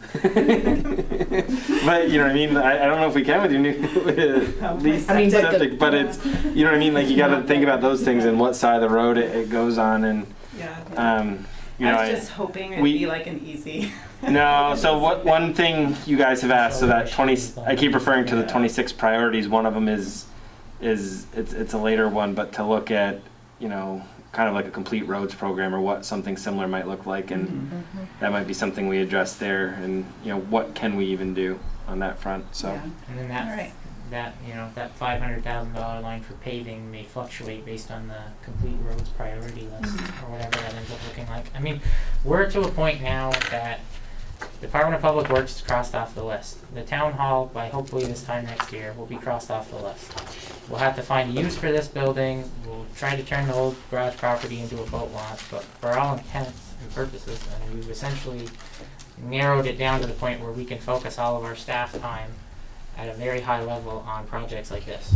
And that's going to open up opportunity for us as we're able to not spend 3/4 of Carrie's time, meeting with different builders and architects trying to build things that we needed 20 years ago. I mean, we'll be able to try to build other things we needed 30 years ago. But anyway.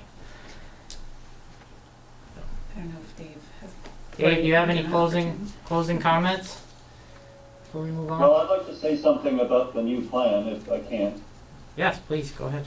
I'm having difficulty listening or hearing what you're saying, but essentially, I understand we have the issue of finding money and getting voter support for these sidewalks and paths. I don't disagree with the paths that you're talking about.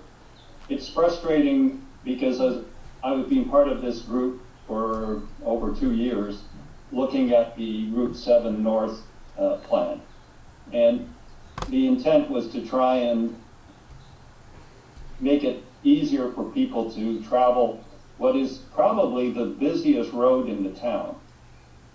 And it serves most of our commercial district. It seems strange that we don't put money into that plan. So we spent $60,000 just looking at it, and we're really now putting it right to the bottom of the list. And that's unfortunate. So what I'm looking for is there's opportunities. For instance, we now know that the state's going to be paving Route 7 from the city out to Georgia. And something like that, if it was planned in advance, just getting a paved shoulder for the part in the town would be useful for at least people that are cycling. And the same for the north end, at least look at doing something simple that we can do to actually give some places for people to walk and bike safely. Because right now it's a mess. And it's we don't have any statistics as to how many people are using it, but I drive that road pretty well every day, and there's always somebody in the summer months that's walking on it. Could be done in a year or so. And you can use had to hit the state over the head one. So Dave, what would you think about asking the Route 7 North group to maybe turn its attention to how it could utilize existing infrastructure like the rail trail and anything that may be already be obligated to be built or that could be built in Franklin Park West to kind of come up with that safer route to get people from the city into that commercial district, and then use any opportunity you find to maybe hold V-Trans feet to the fire on implementing crosswalks. I think the largest, if we could get them prepared with crosswalks, that is a big step of the eventual plan that we'll need to implement when we get down to that priority, 12? I mean, anything that we can cross off the list ahead of time. Good, but realistically, people are not going to divert to go further east in order to get over to the shopping area. They'll still want to be walking on the road.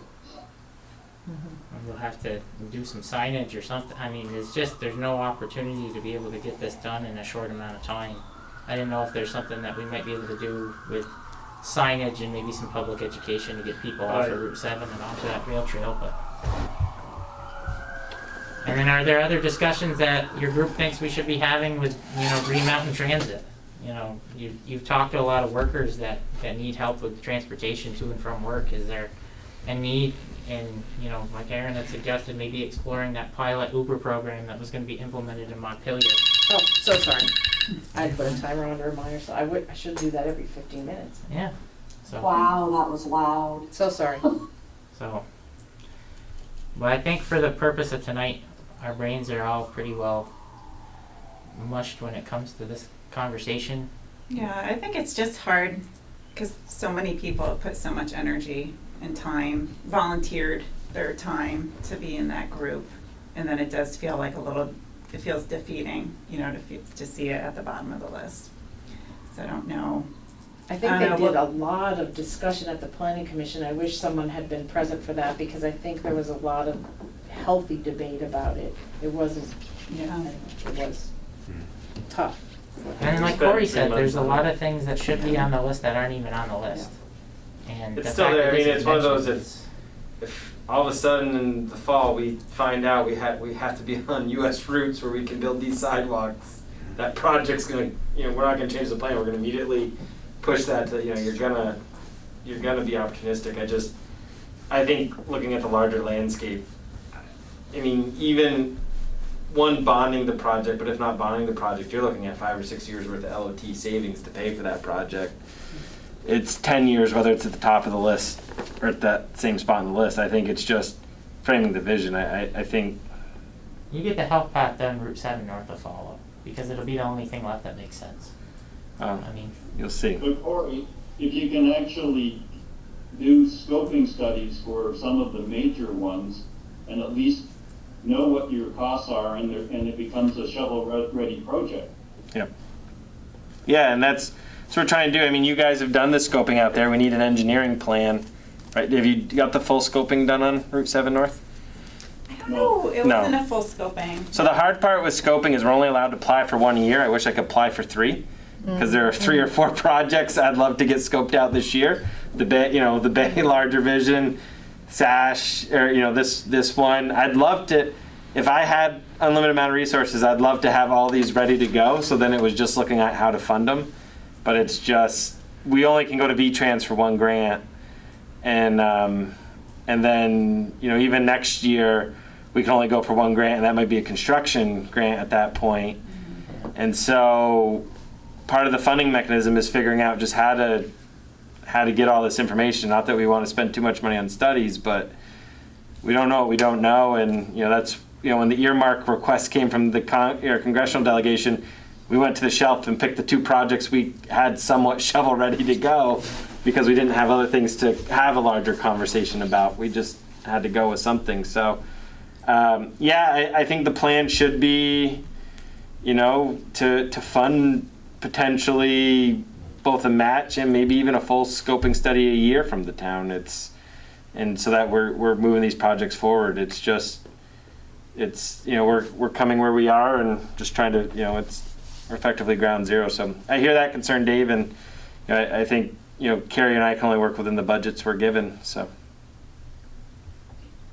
Well, when can you start allocating money from the local option sales tax fund? That was next year, so potentially next summer.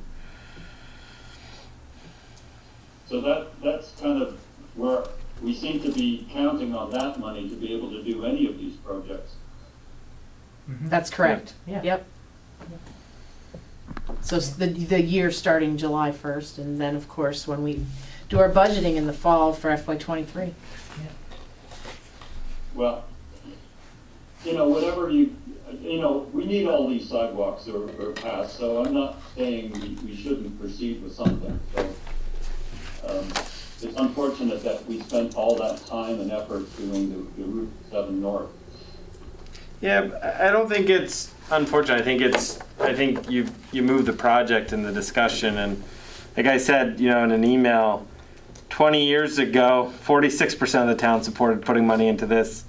Today, we know at least 75.2% supports putting money into this. That's growth. It just doesn't always look like great progress, but that is progress. And it's a fluid, changeable document. That's what's going on this year. Wow. And a lot of what the group did, like Dave wrote a few articles that were in the paper. We did a lot of outreach. I think we built a lot of awareness and enthusiasm around walking and biking. And so I don't want to think of it as going in like the complete opposite direction. It's still in the right direction. It's just a little different than our original vision. But I'm not sure we'd even be here if it wasn't for all the advocacy that's happened the past few years. Yeah, probably not. True. Probably not. We might be talking about the bay, and that would probably be it. We might be talking about trying to get kids from the complex across 104, and that would probably be the end of it. So. And I think, Just so there is actually a shovel-ready plan to build a path from the city to the bay. Yeah, we can't get all the easements for that, I think, is that Yeah. issue. But that's something we're addressing with the land trust. Is the land trust puts more land into conservation along those ways, and land they have put in, we're trying to secure easements for future paths. So that way, that's the headache too. If a landowner doesn't agree, it throws the whole project into mess too, because they got to be willing to sell you that land or the right Or work to within a public right of way, which is what this project we're requesting support for does.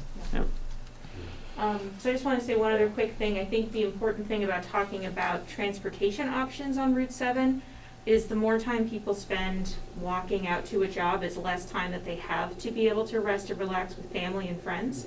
So I think that if we're considering, folks being able to access the rec paths that we're using, that we want to develop, we need to be able to support people to have the time to be able to recreate. And if they're spending a lot of their time on foot commuting, that's not a lot of time that they have to be with their family and to be out, in the elements in a way that they choose to be. So I think that, I think the Route 7 group did highlight that there is a need along Route 7. Right now, it sounds like we're not in a place where we can do an infrastructure piece, but I think that there's an opportunity to have conversations with other partners around how do we increase flexible transit for people out there to be able to make those commutes shorter so they have more time to be able to be with family. Well, we made a $5,200 contribution this year to GMTA. Is there an opportunity to put another zero on the end of that and dramatically increase how much bus opportunity there is for folks? I mean, I think that's a conversation we should explore as we have available staff time to start those conversations. But you're right. I mean, that's what hit me. And it goes back to that conversation today with my grandfather. That's the problem you're trying to solve. Is there not a better way to solve it with the form of a vehicle? Yeah, I mean, there's people who come in to work manufacturing from Richford, and there's a 6 a.m. shuttle in and a 6 p.m. out. Yeah. So they're gone 14 hours a day. Yeah, it's like, is there a way to shorten that up somehow or Right. provide More more options. routes? And is there a way to make it it could be a function where we get everybody together in the county and say, Right. this is a It's county issue. regional Yeah. conversation. And to be honest, I think the weakness of the Route 7 North project is the lack of resident. I mean, I know there are residences there, but there's not a ton of them. So do you look at trying to incentivize development up at that end? too, so that people. Well, you are see a working. lot of storefronts are redeveloping to include some type But of think of, residential you know, use. we don't own it, but you know, you think of, you know, where Hannaford's and that plaza, Highgate Commons, you know, is they got a lot of empty space. To some of that, can some of that get repurposed into housing on that site where people live and work and recreate kind of in that area? You know, there's the larger pieces there, and it's, I think it's, you know, there's, like I said, $200 million floating around the state for So we've got housing. transportation, we've got budgeting to discuss, we've got capital planning, we've got transportation, and we've got zoning. And, you know, this is all good. I mean, these are discussions that this town was not having 5 years ago. I mean, effectively, 5 years ago, it was illegal to be in the park tonight. There were 2 softball games and probably 60 vehicles there tonight. This town's changed quite a bit, and we're headed in the right direction, and it's the hard work of people like Jessica and David and the Route 7 North group that allows that to continue. I mean, you've fostered an opinion that's grown into a real, you know, movement, essentially. And that movement is going to probably take place first with the health path and the bay. And like Corey's alluded to, we can be incredibly opportunistic with any type of federal money we may receive in the fall. But once we figure out the planning behind it, I think we'll create a domino effect.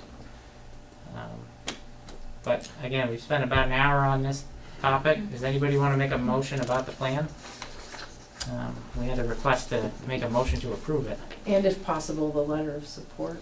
Yeah, For so I sent out today, I can pass out, there's just a letter of support just because the grant's due before your next meeting. And it's just a letter from Brendan saying that you guys would support a local match if Carrie wants to pass this down. For the, if we were to get the grant to scope out the project.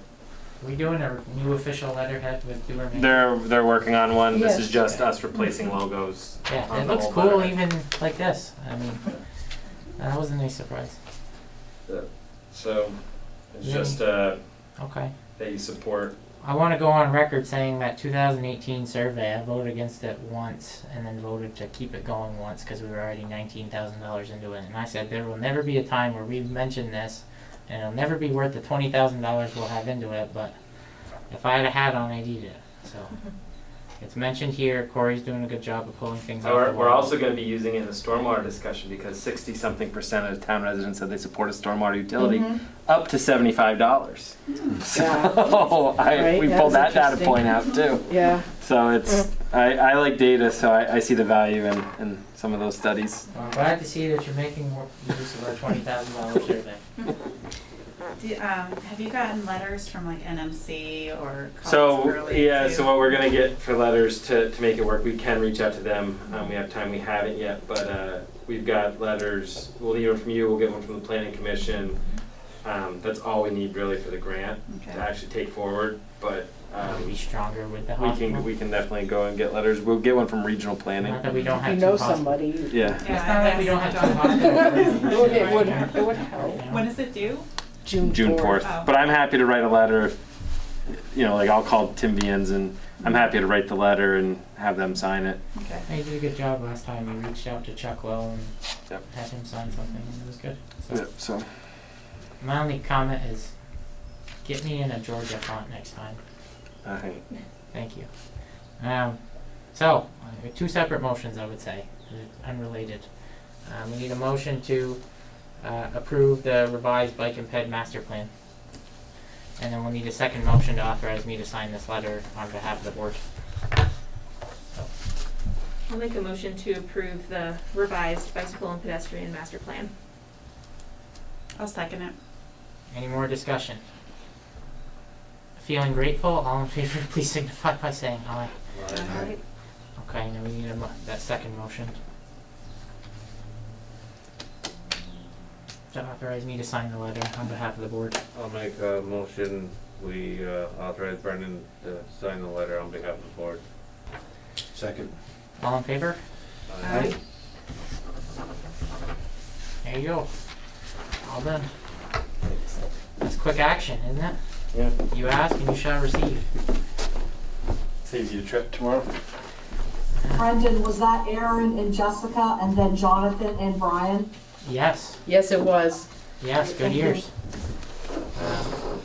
So, are we, anything anybody would like to add at the last second?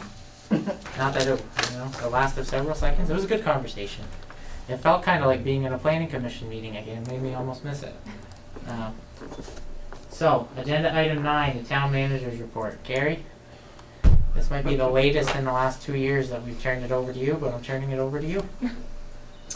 All right, so be as brief as possible. I put the Corey actually found this. The ARPA, as we call it, the American Rescue Plan Act guidance document that was officially put out.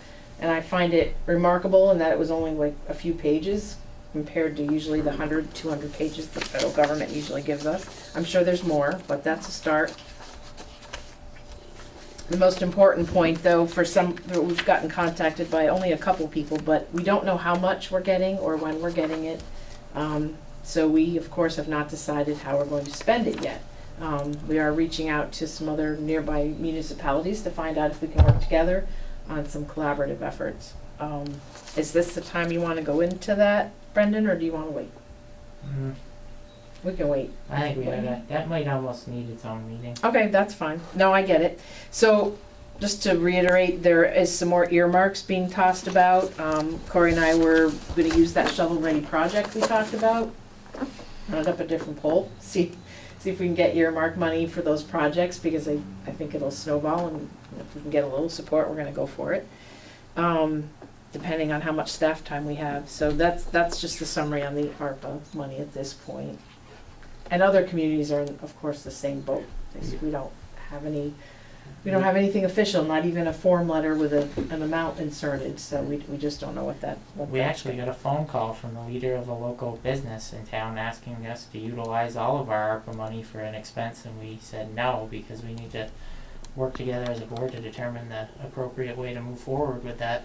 Right. I mean, the person that led that business said, "How often do you have $2 million fall on your lap?" And I said, "I don't know. How often are we going to have $2 million fall on our lap? So let's think about it." Right. Proceed cautiously. Right. Exactly. Second item on here, metal dumpster that we traditionally have had at DPW. Alan can speak to it if you have more questions about detail, but the short of which people are abusing that right. I think we've become a countywide, if not northern New York and Vermont transfer station. It's becoming unsustainable, the amount of garbage that people are dropping there. And it's not just metal, it's garbage.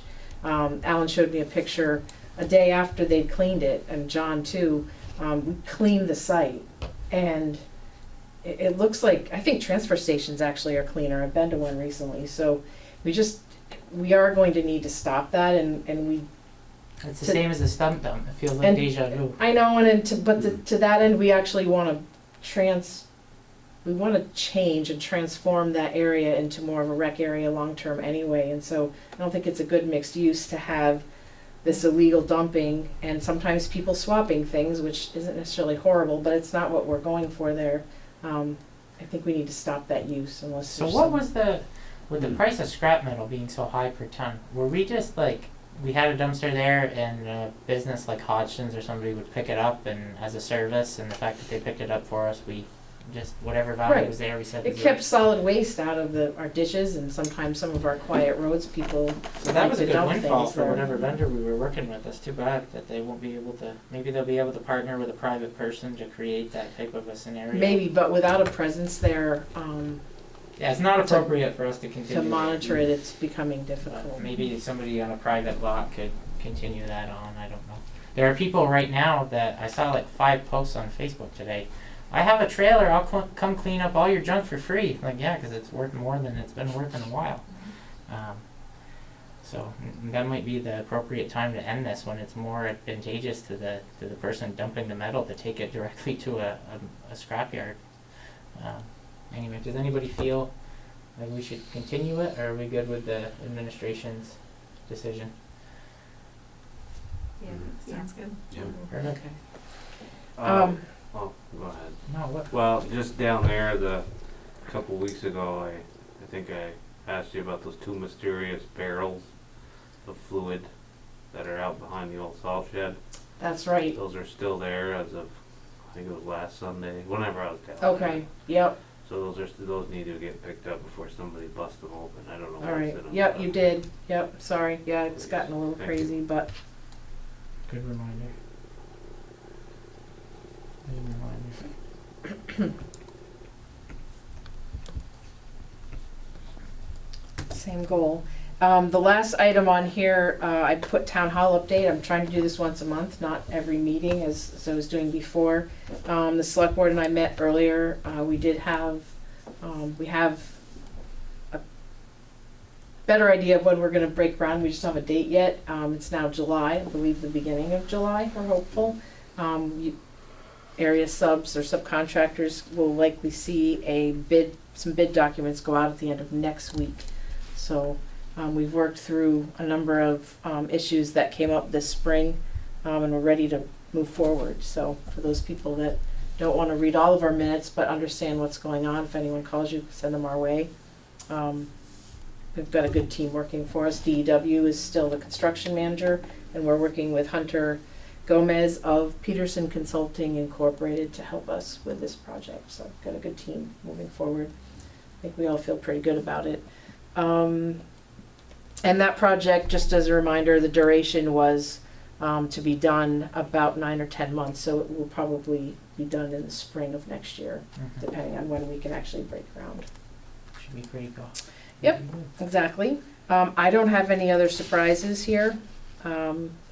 Anybody have any questions for Carrie? So, yeah, go for it. I was just wondering, is the planning board fully staffed now? Oh, it is full, okay. We do need a DRB member, though, if you know someone that would like it to be involved. And yeah, one or two. We had at one point, which I think we took for granted, an alternate as well. We don't have an alternate, and we have 4 members, so we're still looking for someone there. Similar time commitment at this point. We have a pretty good staff, so they're certainly staffed well, but a couple meetings a month. A little bit of homework before each meeting, and we will train. Okay. Yep. And it's all highly paid, right? Okay, not highly paid at all, but there is payment. That's right. It's similar to your high salaries. That's it. Okay. So we have our schedule. Monday meetings are June 7th, and then we have another one on the summer solstice, June 21st. Both are at 6:30. And then we have cigarette butt litter cleanups. One in downtown St. Albans, Wednesday, July 14th, 9 a.m. to 11 a.m. And then in our industrial park, Wednesday, August 11th, at 9 a.m. to 11 a.m. So please do participate if you're able to stomach that process. We really appreciate it.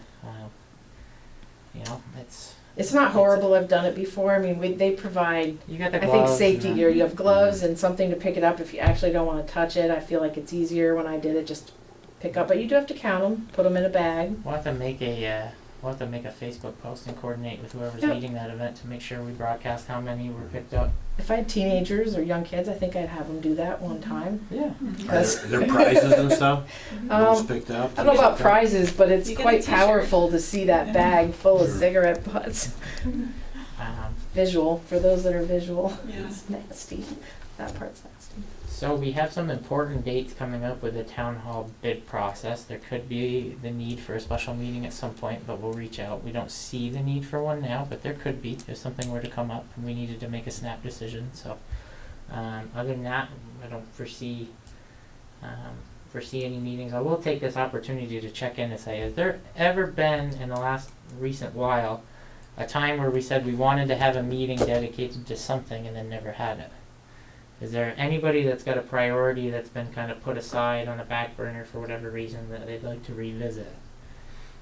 We've got a really good group of people, and the more time we spend together, the better off the town will be for it. I just want to make sure that we're not forgetting anything, just because the conversation earlier reminds you how easy it is to forget an initiative when you've got 15 different irons in the fire. Or 26. 26. Yeah.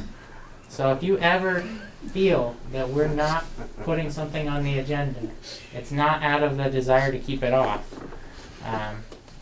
Feel free to shoot an email. I mean, this agenda and our schedule is as open to any member of the board as it is to Carrie or I. True. So I just want to make that abundantly clear. So moving on to my report, you heard me say earlier, 5 years ago, it was effectively illegal to be in Bay Park this time of the year. It was Memorial Day to Labor Day with hard closes in between. And then you could be ticketed for walking your dog.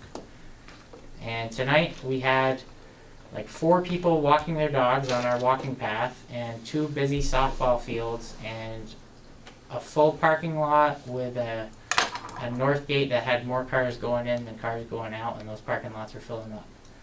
And whatever we do to create that environment, let's do more of it, because I guarantee you businesses in this area are seeing increased revenues versus what they would have received 5 years prior. That is a good enough reason, and the quality of life we're offering to folks. Just in that one deal that we made, with the help of John and Alan with the St. Albans Little League Association to move Little League softball from Barlow Street down to Bay Park. One, it's alleviated a traffic issue for the city, definitely. It's provided 2 fields that are in better condition than Barlow Street ever was, and it provides economic activity for this area. I will also say I have a niece that is playing in the softball program, and I reviewed her schedule, and unfortunately a lot of her home games fell on select board Mondays. But there's Essex, Milton, and a couple other towns on that list. So we've got parents that may not normally ever visit the Bay, may have never even been here before, that are going to have to drive into this area, look around, stand around while their kids play a game, and may even stop at the Creamy Stand in that Bayside after, and they may decide to come back. They may not know that we have a marina here. They may see it and decide to call for a price on a slip tomorrow. So any initiative that you can come up with, whether there's a sporting league, I know John's working really hard on trying to get together some hockey enthusiasts for a weekend tournament. Huge revenue draws, not a huge expense to us, and it amplifies a resource that we already have. So if you've got a connection with SASA that wants to see a holiday classic on the Bay Park Green, send them on. Like, we want to have those discussions, I think, is the message we would like to put out there. So you may see in the next 2 weeks, I may contact Kate Barcelos from the Messenger and try to do some kind of an article that says St. Albans Town is open for recreation opportunities, come knock on our door. Because we've seen the benefit tonight on our drive-in, it's huge.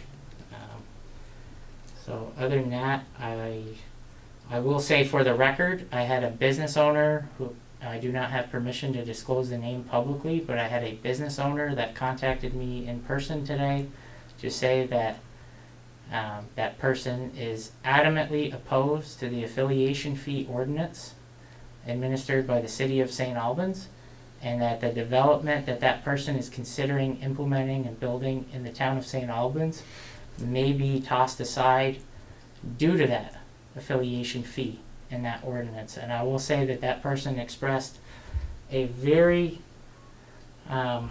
large amount of frustration in regards to why that person had to be asked why their project couldn't be built in St. Albans City, when the city itself knows that any person filling out that application is not physically located within St. Albans City with their land requiring an allocation. So for the record, I just wanted to say that in case it ever ends up being litigated. The town was contacted today by a business owner in person who expressed extreme displeasure with the affiliation fee ordinance and expressed that they may decide not to move forward with their development due to that ordinance. And I think that's important for us all to hear and for the record to acknowledge in the future. So other than that, we're going to move on. Does anybody have any other business? I got one question. Yes, sir. Did we decide what height of the fence is gonna be down the Cullen Park? 10, 12 foot? 10. 10 It's foot. a 10, right, I think. Yeah. industry standards. Basically, when Alan contacted a bunch of other people, they were all putting in 10. He did get quotes for both from all his vendors, but they kind of said they recommended against it, and we were worried about budget, so Perfect. didn't seem to be much of a debate at that point. That was it. Any other questions? So we have to move into executive session now to discuss 2 personnel matters, and we'll be inviting the town manager, if anyone would like to make that motion. I'll make a motion to move into executive session and invite the town manager.